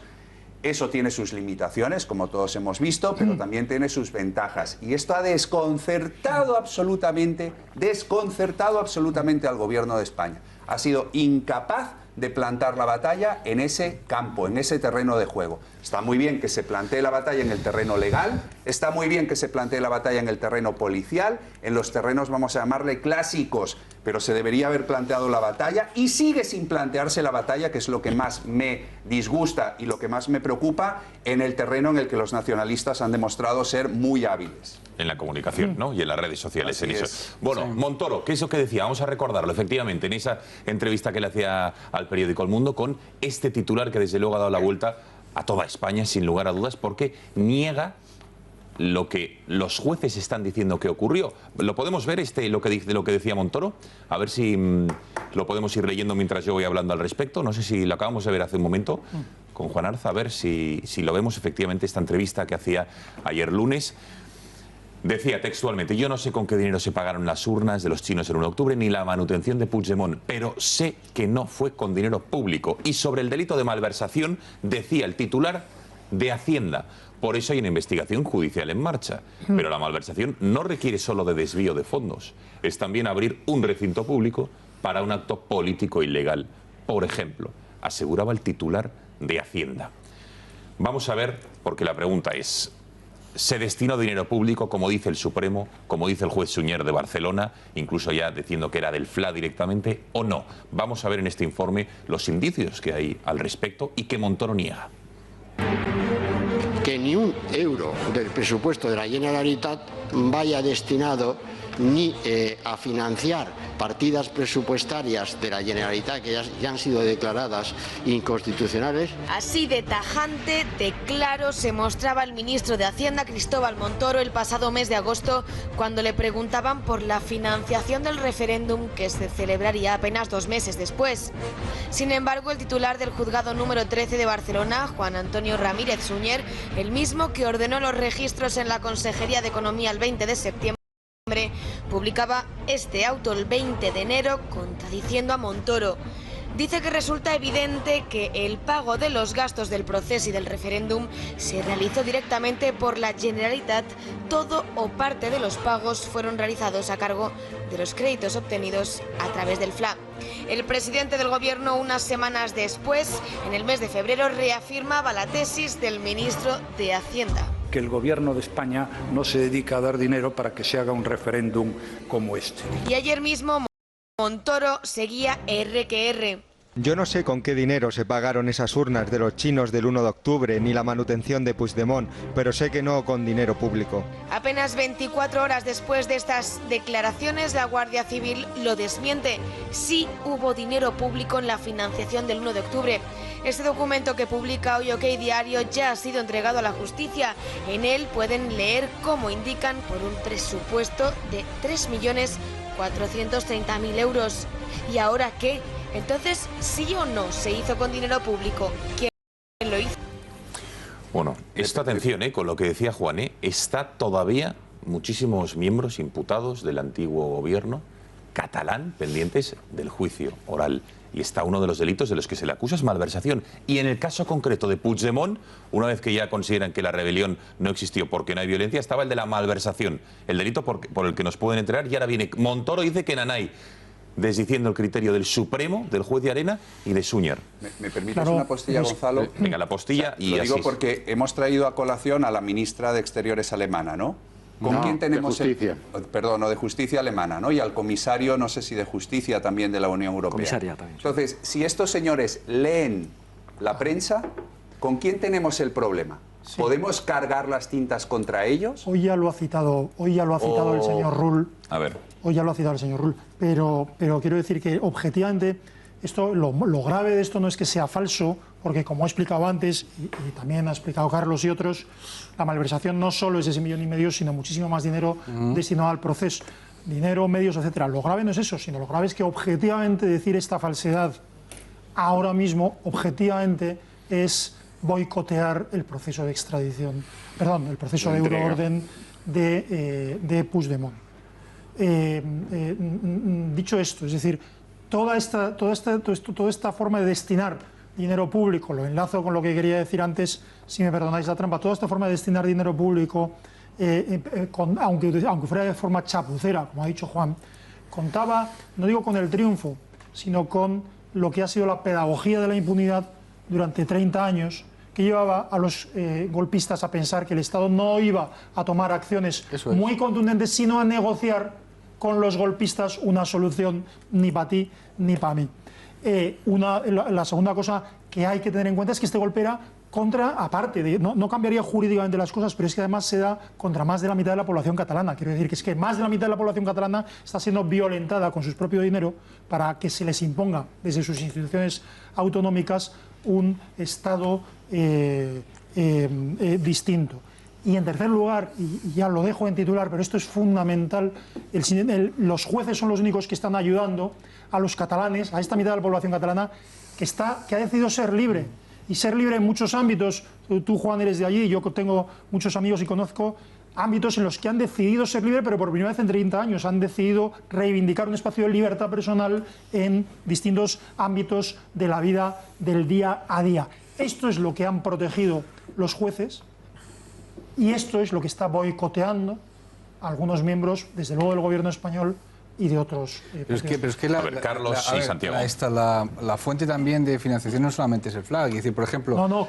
la sociedad civil catalana ha conseguido en el último año 3 sentencias en el juzgado de contencioso administrativo contra la adhesión de los municipios a la Asociación de Municipios por la Independencia, que sobre el otro día decía Economía Digital. Todo aquel municipio que pasara de esto de 150.000 habitantes eran 10.000 euros lo que tenían que pagar. Entonces, claro, imaginémonos que esto empezó a funcionar hace como 5 o 6 años. Si empezamos a pensar lo que han estado aportando esos 754, me parece que son municipios de los 900 y pico que tiene Cataluña, y muchos de ellos tienen muchos habitantes, eso también da otra fuente de financiación. Bien, eso en el momento en que llega el Tribunal Supremo y haya una sentencia firme, eso es malversación.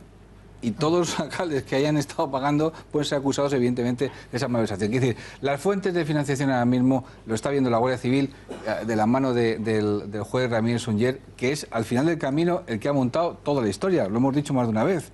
Ramírez Sunyer aparece justamente el día 20, ¿os acordamos? Maza había movilizado a todos los fiscales para interrogar a los alcaldes y demás, y de pronto aparece Ramírez Sunyer, con su querella que había presentado en su momento Vox, precisamente Miguel Durán y un ciudadano anónimo, y se presentó en la vicepresidencia económica, y ahí empezó la historia. Es decir, no ha habido en este sentido ninguna intervención por parte de la Fiscalía ni del Gobierno. Han sido los jueces los que han llevado a cabo todo este procedimiento, y donde estamos aquí es por los jueces. Y en los últimos informes que estaban aportando a Ramírez Sunyer, la Guardia Civil estaba afirmando que ahí había dinero que habían financiado esto con dinero del Estado. Entonces, si ahora mismo Montoro dice eso, ¿qué te diga? Montoro no lo sabe todo. Cuando no le tocaba decir nada, porque si no hubiera dicho nada, no pasaba. Y por la acusación particular, por cierto, por la acusación popular, que no ha hecho poco en este tema. No, claro. A ver, pues venga, la acusación popular. Santiago. Bueno, nosotros, en aquel momento, además, porque yo vi en este programa las declaraciones de Santiago Vidal, cuando contaba cómo se iba a desarrollar el golpe, me acuerdo que directamente me escribía con Javier Ortega y dijimos hay que actuar, hay que presentar una querella, que presentamos en el juzgado 13, que enseguida decretó secreto de sumario, y ese juez, desde enero del 17, el juez Ramírez Sunyer, ha estado investigando con el auxilio de la Guardia Civil, y es precisamente la Guardia Civil la que da estos informes tanto al juez Ramírez Sunyer como al juez Llarena, que llevan a los tribunales a esta conclusión. Lo digo porque es la Guardia Civil, y de ninguna manera esa información se le puede escapar a quien manda en la Guardia Civil, es el Gobierno, y que decir, o hay falta de información entre los dos ministerios, o hay mala voluntad por parte del ministro de Hacienda. A mí, en todo caso, me parece que el señor Montoro tiene un problema de incompatibilidad de cargos. No se puede ser ministro del Gobierno de España y a la vez tener el cargo de testigo de los golpistas encausados. Con lo cual, antes hablábamos de la señora Cifuentes, de que debía dimitir. Yo creo que es todavía mucho más grave lo que ha hecho el señor Montoro, que sí debe dimitir y apartarse por lo que ha hecho. Bueno, ¿alguna reflexión más al respecto? Si no, nos vamos adelante. Sí, Juan, venga, brevemente. Sí, no, se ha hablado de cómo y el propio señor Montoro decía cómo se ha mantenido el señor Puigdemont en Bruselas. Bueno, el señor Puigdemont se mantiene gracias a las aportaciones de un señor que se llama Jaume Matamala, que es este empresario canoso, delgado, que se lo ve acompañándolo en todas las fotografías. Es interesante saber que este señor, antes de ser empresario, este señor era concejal en el Ayuntamiento de Girona. Entonces decidió dejar su carrera política cuando creo que habían transcurrido ya 2 legislaturas como concejal, y montó una empresa. Bueno, esto está muy bien, ¿no? Es muy loable. Lo que pasa es que la empresa tenía básicamente un cliente, que era el ayuntamiento al que este señor había pertenecido antes y que seguía gobernado por la misma fuerza política.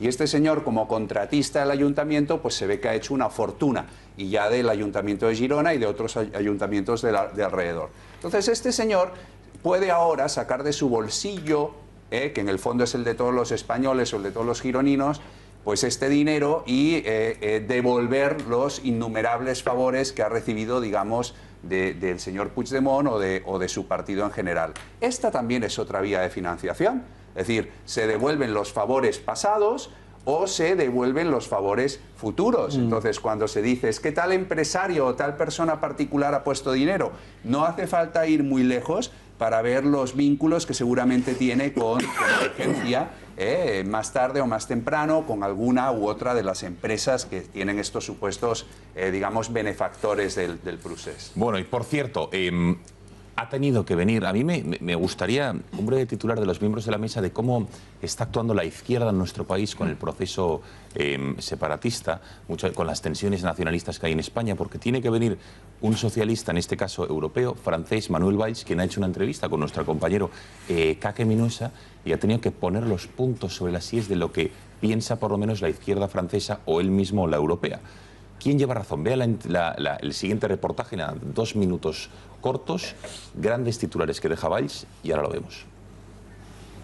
Estamos en Francia y nos hemos venido aquí para ver qué piensan del Estado español los franceses. Si piensan que ofrecemos todas las garantías a los ciudadanos o tenemos presos políticos. ¿Qué piensan de la euroorden? ¿Qué piensan de Carles Puigdemont? Para ello vamos a entrevistar a una opinión autorizada. Manuel Valls, el que fuera primer ministro de Francia, en exclusiva.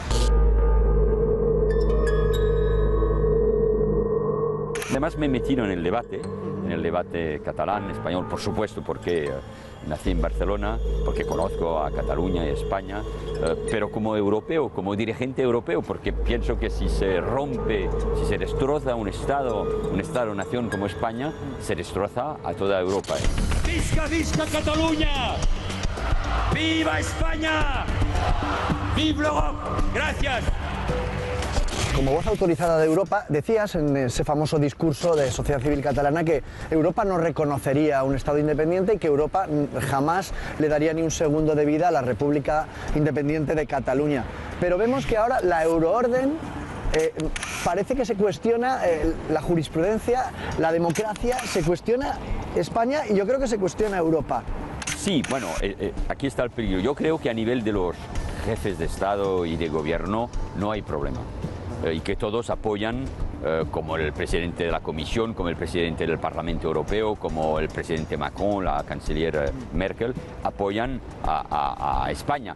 No al gobierno español solamente, apoyan a España y a su constitución, una mayoría en un consejo regional que decidiera de preparar una consulta para salir del Estado francés, sí. Pero la respuesta del gobierno, del Parlamento del Estado francés sería una respuesta muy dura. No se puede permitir, si no está previsto en la Constitución, que salga una región, un espacio de un Estado. ¿Cómo ves este deambular Bonnie and Clyde para burlarse de las fronteras de Marta Rovira, Carles Puigdemont? En el fondo es un fallo de Europa. Sí, bueno, como toda construcción política, histórica, hay fallos, por supuesto. Europa está en peligro. Si somos un Estado, una federación de Estados-naciones, tenemos que proteger a nuestras fronteras exteriores, eso es muy importante, y adentro de Europa hacer vivir la cooperación judicial, policial, por supuesto la cooperación económica o social, pero esa cooperación judicial es muy importante. Pero ahora mismo yo lo que espero es que este espacio judicial va a funcionar y va a respaldar a España. Te veo optimista, te veo optimista. Sí, yo sí. Pero no eres capaz de matizarme si al final se va a juzgar por rebelión a Puigdemont. No, eso es la justicia española. Yo soy un patriota, yo hablo de Francia con emoción, de su historia, de su himno, de su constitución, y veo que además en España ahora hay un patriotismo español y se habla de patria con palabras modernas, ¿no? Con las palabras de antes, pero el nacionalismo es el contrario del patriotismo. El nacionalismo es el repliegue, es el odio del otro. Cataluña es catalana, pero su destino es con España. Y Cataluña necesita a España como España necesita a Cataluña, y además Cataluña es europea. Durante meses hicieron creer a los catalanes que podían salir de España y quedarse en Europa, en la Unión, como en la zona euro. Y aquí creo que fallaron los dirigentes europeos. Hubieran tenido que decir, no, no hay destino de Cataluña fuera de España en Europa. Eso fue una mentira. Y fíjate que lo que está pasando desde varios meses. Los dirigentes independentistas catalanes ahora están en contra de Europa. El proceso separatista está muerto. Está muerto. Está muerto. ¿Tú cuando ves a Carlos Puigdemont... No, todo eso como ex primer ministro... nadie piensa un solo momento, nadie, que puede haber independencia. Los propios independentistas, lo sabéis, lo han dicho, hubo grabaciones, saben que han fracasado. Ellos están tratando de salir lo mejor, en las mejores condiciones en esta situación como víctimas.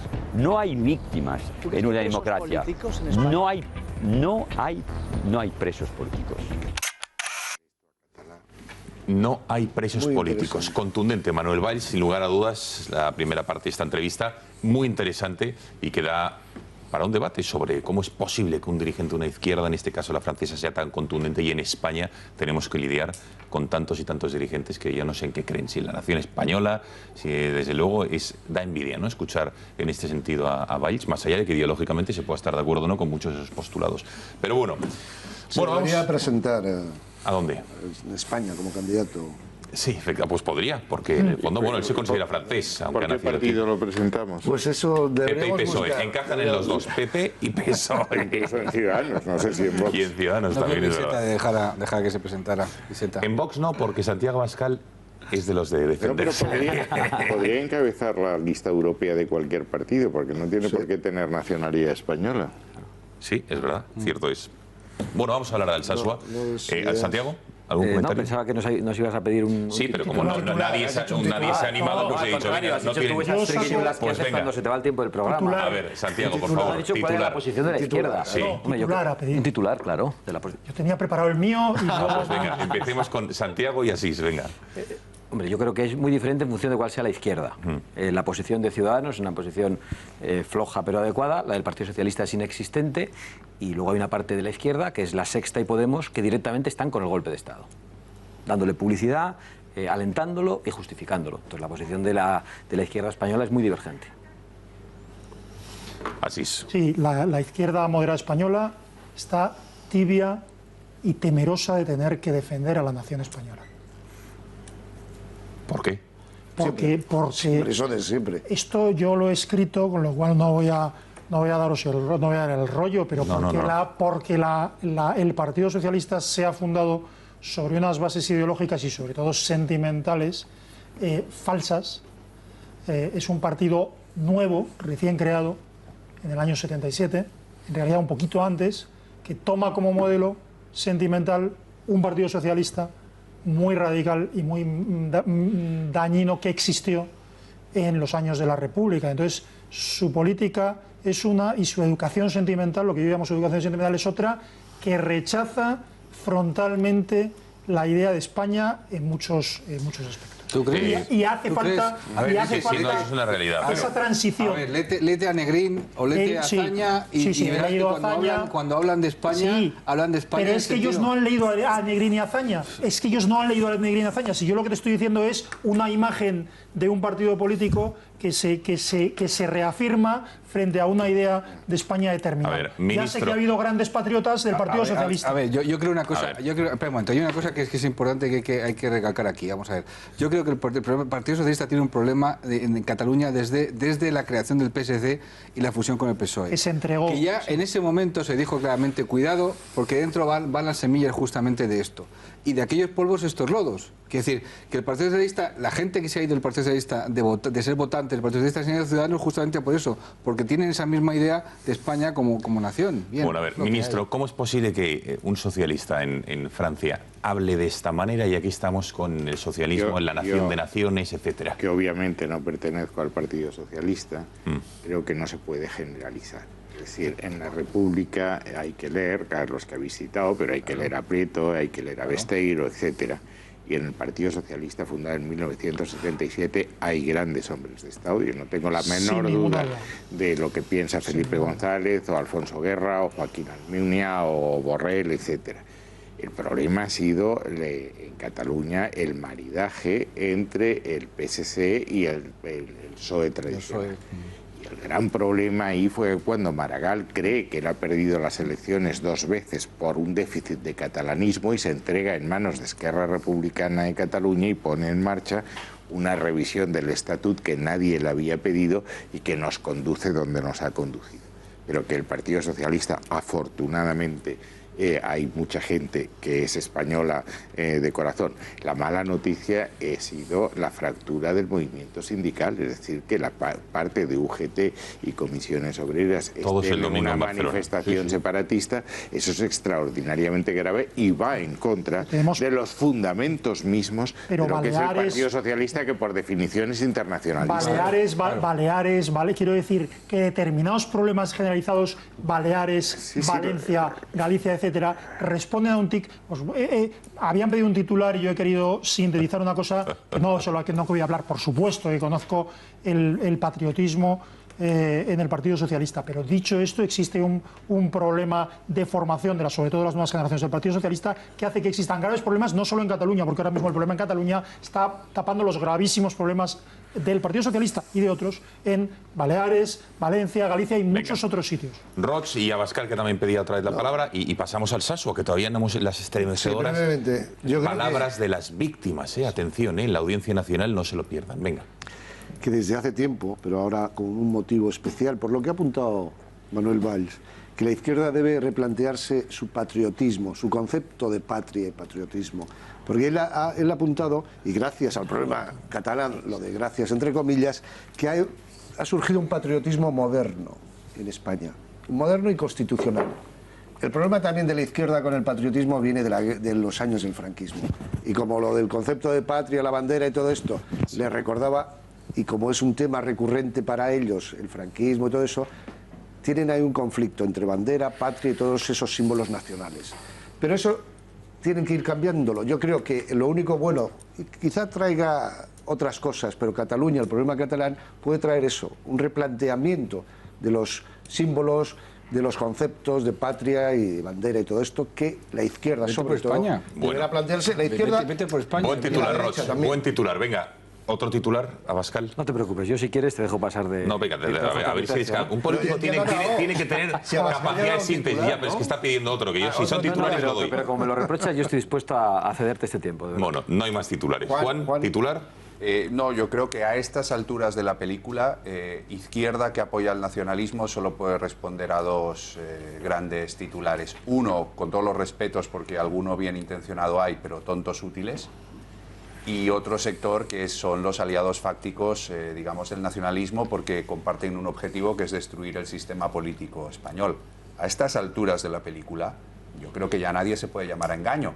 Ya solo puede quedar la mala intención o directamente la ignorancia. Bueno, otro concepto de España también. Bueno, o la falta de lecturas, porque Colau le ha quitado la calle a Cervera pensando que debía mandar el Baleares en la guerra civil, claro, ya... Eran fachas. Por cierto, de Colau es, Twitter, Unión de Mossos por la Constitución. En Twitter, búsquenlo, síganles y apoyen. Mañana estará aquí en el Gato uno de esos portavoces, con lo cual... Unión de los Mossos por la Constitución. Mossos, como se pronuncie, por la Constitución. Pon a las 10 mañana el Gato Roch y te lo contamos. Vale. Bueno, Alsasua, Audiencia Nacional, segunda jornada del juicio por esa brutal agresión, paliza. El calificativo que ustedes quieran, vamos a ver imágenes de la llegada y del juicio. El 15 de octubre del año 2016, en esta localidad navarra, en un bar, a altas horas de la madrugada, 2 guardias civiles que estaban en descanso de paisano, estaban tomando una consumición, copas, en su legítimo derecho con sus parejas. Fueron identificados por ser guardias civiles, eso es lo que está dirimiendo ahora en el juicio, y les agredieron. Más de 25 personas llegaron a rodearles, ahí ven a 3 de los 8 acusados en primera fila y le despropinaron patadas, puñetazos en la cabeza, de todo. Fracturas de un tobillo, contusiones y daños psicológicos. Hoy era el turno de la declaración de los guardias civiles y de sus parejas. Titulares como que fue un calvario de golpes, tenían temor a perder su vida. Una de las novias ha dicho que desde aquel día perdió su vida, perdió su hogar, incluso que ha tenido algún conato para intentar quitarse la vida. Antes incluso de la paliza, que esto también es grave, los jóvenes batasunos se dedicaban a señalar, a intimidar a los vecinos, que hablaban incluso con los guardias civiles. Una situación gravísima para que alguien diga que ha vuelto la normalidad a determinadas localidades del País Vasco y de Navarra. Vamos a ver algunos de los testimonios que hoy se han escuchado, insisto, de las víctimas, de los guardias civiles y de sus novias. Les escuchamos. Nadie se acercó a mí. Que yo recuerde, la única que yo recuerdo que estaba cerca mía fue Mari José, que en algún momento se puso encima mía, y nada más. Que solo la recuerdo a ella pidiendo que por favor que pararan, y yo recibiendo los golpes. No paraban, seguían viniendo y seguían yendo y viniendo. ¿Temió por su vida? Sí, por supuesto que sí. Cuando estaba intentando sacar al teniente, me cogieron varias personas por la espalda y para evitar auxiliarlo, y me lanzaron a la mitad de la calzada. Porque yo estaba siendo agredido por 3, 4, 5 personas en el suelo, el cual yo tuve que ir rodando para no quedarme quieto en el suelo y que no me destrozaran allí. De todo los insultos. Hijo de puta, chacurra, esto es lo que vais a tener cada vez que salgáis de arriba, por ser guardias civiles y similares. No casual, no creo que fuera casual. Ahí yo vi que eso estaba un poquito premeditado. Yo lo que recuerdo más es con el odio y la saña que le daban a Óscar en la cabeza. Y lo peor que es que cuando estamos fuera y estamos siendo agredidos, nadie sale a nuestro auxilio. Nadie es capaz de intentar frenar la agresión, o llama a la policía o la ambulancia o algo, nada. La gente alienta, aplaude. Yo desde aquel día perdí mi vida, perdí mi hogar, perdí todo. Voy a visitarlo a veces a mis padres porque obviamente no me pueden, aparte de quitar mi vida entera, quitarme a mis padres también. Y a todo mi grupo social, todo. Bueno, es interesantísimo este testimonio. Para empezar, lo comentábamos con Carlos. Carlos, la puesta en escena. Las víctimas estaban detrás de un biombo porque no querían ver a los agresores. Claro, evidentemente, la acusación particular que ellos tienen, abogados de la acusación particular, han pedido, por favor, que no ver a los porque les afecta, evidentemente. Les afecta recordar todo aquello, ¿no? Y sobre todo ver a los agresores. Y ser supuestos reconocidos. agresores, perdón. Y segundo, date cuenta que la realización también que hace la Audiencia Nacional, porque eso es realización de la Audiencia Nacional, evita en todo momento tomar a las víctimas, que forma parte también de la última ley de protección a la víctima del gobierno. Quiere decir que esto es una cosa natural, lo que tiene que protegerse es la víctima, no proteger a los supuestos agresores, ¿no? Bueno, vamos a escuchar ahora el testimonio de una de las madres de los agresores, quien dice que esto no fue más que una pelea de un bar, que aquí en Madrid y en el resto de España que se ha cambiado el relato, que no se les atacó por ser guardias civiles, que evidentemente la pelea o estas agresiones fueron mucho menos de lo que se está contando, pero bueno, ahí está el parte de lesiones, que eso no se lo ha inventado nadie. Esto es un médico de urgencias quien lo acreditó. Y desde luego que no es un delito de terrorismo porque no hay odio y no sabían que eran guardias civiles. Vean cómo define como pelea de bar. Estamos pidiendo una investigación justa y un juicio justo. Y la verdad es que se nos ha preparado una bola de la que vemos muy difícil escaparnos. Sacar de contexto hasta este punto una pelea de bar con una lesión como una rotura de tobillo y que se puedan justificar 375 años de cárcel, creo que no entran en la cabeza de nadie. Bueno, ¿qué os parece? Desde luego una pelea de bar no era, porque yo en las peleas de bar, que desgraciadamente alguna he visto, reciben de ambos lados. Los que dan tortas y los que reciben. Y aquí solo recibieron unos rodeados por 25 personas. O sea que pelea de bar, no intenten engañar o ofender la inteligencia. Venga, a ver, reflexiones. Pedía primero Santiago, después Asís y luego el resto de la mesa, evidentemente. Pero acto terrorista tampoco. Bueno, claro. Bueno, eso ahora lo vemos, lo defendemos. Bueno, yo creo que estamos ante un linchamiento que pudo acabar en asesinato y con una inspiración clarísima. Es decir, que la mafia en un contexto determinado deje de asesinar no implica que deja de existir, que deja de atemorizar, y que a la banda terrorista ETA, por distintas circunstancias que no viene al caso analizar ahora, no le convenga asesinar en estos momentos, no implica que haya dejado de existir y que no haya todo una cobertura social, una serie de grupos auxiliares que se han dedicado históricamente en el País Vasco y en Navarra a hacer este tipo de cosas. Por lo tanto, el odio permanece y la inspiración es esa.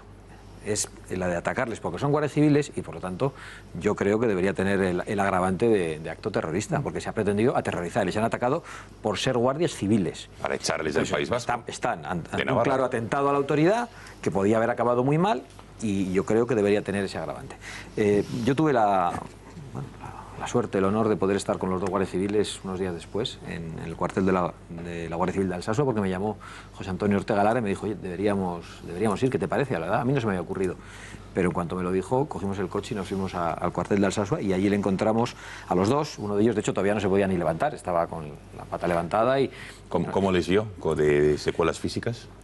Bueno, uno tenía más que otro y la verdad que son guardias civiles, tenían entereza, pero tenían absolutamente claro que podían haber acabado muy mal. Lo peor era cómo estaban sus familias. Temieron por su vida, lo han dicho hoy. Lo han dicho y lo dijeron entonces, y estaban allí con sus familiares que estaban mucho más asustados que ellos, lógicamente, y con la chica que hoy he hablado aquí, que era la pareja de uno de ellos, que además era de Alsasua. Claro. O sea, realmente... Para ellos no fue una pelea de bar. No, para ellos no fue una pelea de bar de ninguna manera. ¿Para ellos quiénes son ellos? Para los guardias civiles. No, Guardias civiles. Hay un detalle, si me permitís, porque ha dicho una cosa, dice Santiago que es un linchamiento, pero hay un detalle importante que no sé si ha pasado desapercibido. La madre contaba una cosa, la madre de uno de los dos guardias, que creo que uno de los dos viene al Alsasua del otro, no, me corriges, pero bueno, la madre de uno de los dos explicaba que su hijo había decidido hace tiempo dar la cara y vivir como lo que era, que es un guardia civil. Es decir, él allí no se ocultaba como hacen otros, o sea, sino que compraba y consumía y iba a los lugares de Alsasua. Bueno, esto es lo que expresamente, además hay instrucciones estandarizadas que se da a militantes radicales en Alsasua y en otros sitios de Navarra y del País Vasco para evitar que las personas, los guardias civiles o policías que hacen esto, sean aceptados por la población, y se dice no contemporizar con ellos, no aceptarles, no tener un trato cordial, etcétera. Y hay instrucciones directas. ¿Qué quiero decir con esto? Que lo que estaban haciendo estas personas, las que intentaron lincharles a estas personas, les podían haber matado, y seguramente algunos de nosotros, si nos hacen esto, nos habrían matado porque no habríamos podido, no sé, sabido protegernos o tener la fortaleza de ellos. Este linchamiento tiene un objetivo que no solo era agredir salvajemente a estas personas, sino aterrorizar literalmente a la población y evitar que los guardias civiles o la Policía Nacional puedan confraternizar y estar abiertamente como lo que son agentes del orden. Yo no voy a jugar a abogado, pero que los objetivos de esta acción, no sé si los de cada uno de los que han cometido esta salvajada, pero que el objetivo de esta acción era un objetivo terrorista, no tengan ninguna duda, y por eso es tan importante combatirlo hoy.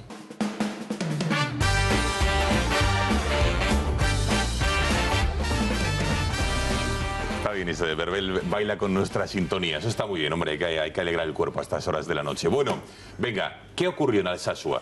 ¿Qué os parece? La defensa, los testimonios de las víctimas. Desde luego, es terrorífico lo que ocurrió. Ahora veremos, algunos creen aquí en la mesa que hay terrorismo, no, pero fue terrorífico. Peligró su vida, temieron por ella. Secuelas psicológicas para las novias, o en concreto una de ellas. Una de ellas encima era de Alsasua. Ha tenido que seguir viviendo ahí. La llaman traidora por haber salido con un guardia civil. En fin, gravísimo. Más opiniones, venga. Bueno, lo que hay es un trasfondo de odio. Eso lo relata muy bien Aramburu en su libro Patria. Los que hemos vivido allí durante mucho tiempo, en los años duros, sabemos lo que era esto.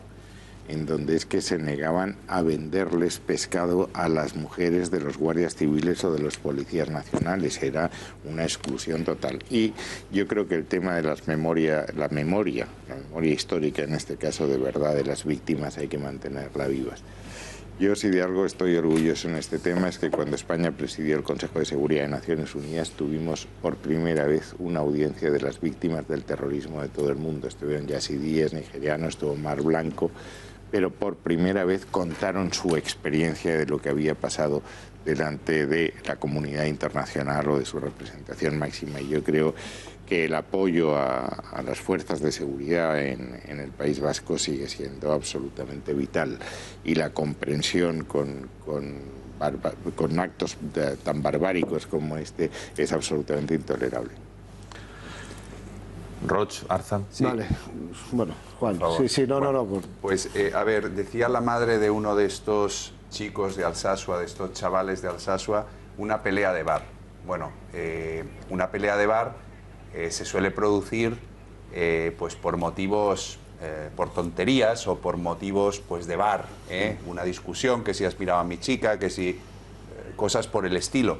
Esto no es una pelea de bar porque esto viene precedido de una campaña continuada en la que alguno de estos chavales de Alsasua había, digamos, formado parte o había estado, digamos, sometido a esa campaña de acoso, como bien se ha descrito aquí en la mesa, a la Guardia Civil y de expulsión de todos aquellos que digamos, comulguen con la ideología imperante.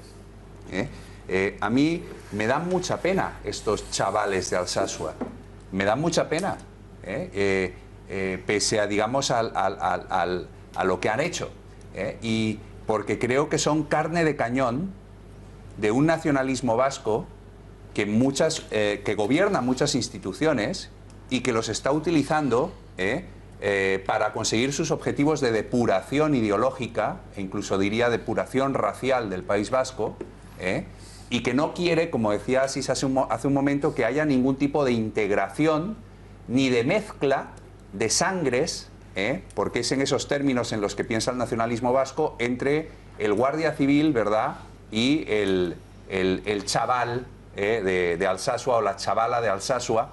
Hay una chica que sale con una chica de allí del pueblo, que es la que se ha tenido que marchar del pueblo, es la que decía que había tenido que romper todas sus relaciones familiares y de amistad, ¿verdad?, porque nadie le puede permitir, nadie le puede tolerar que haya cometido semejante traición a la patria como es pues tener un novio que es guardia civil.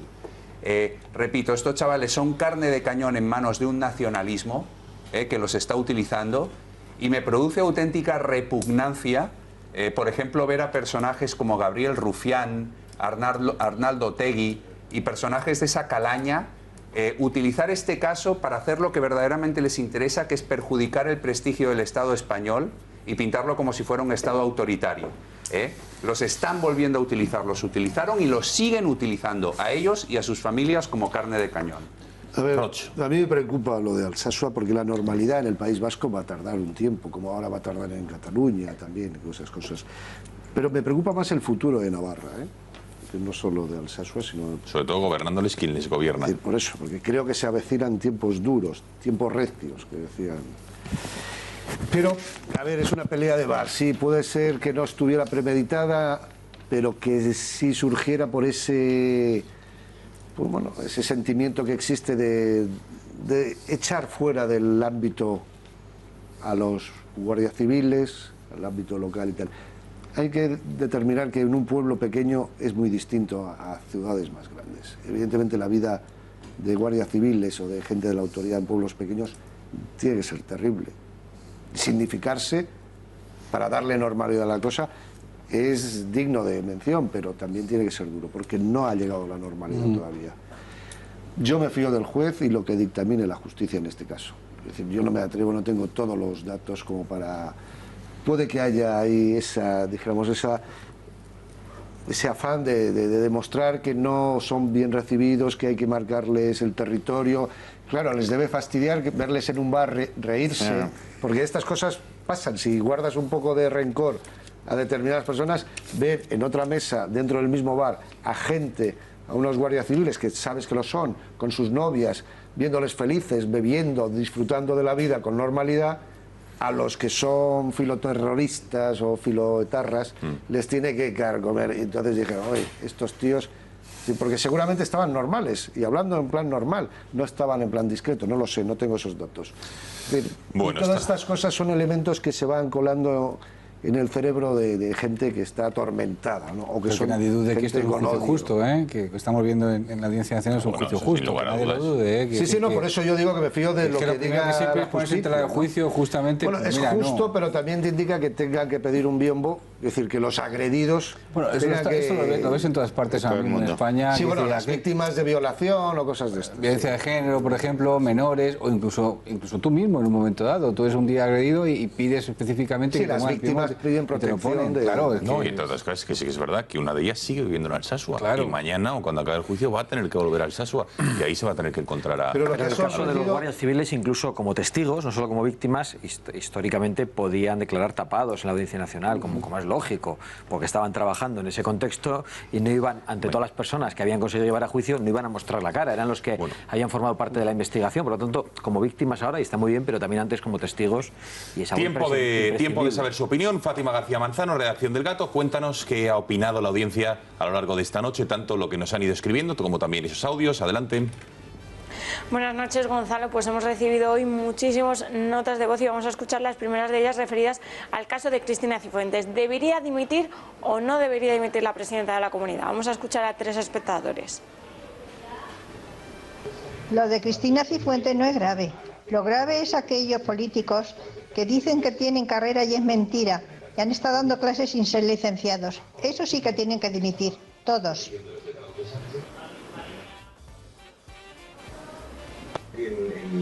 Yo creo que no tiene que dimitir. Hay otros políticos con muchos más problemas más graves que lo de Cristina Cifuentes.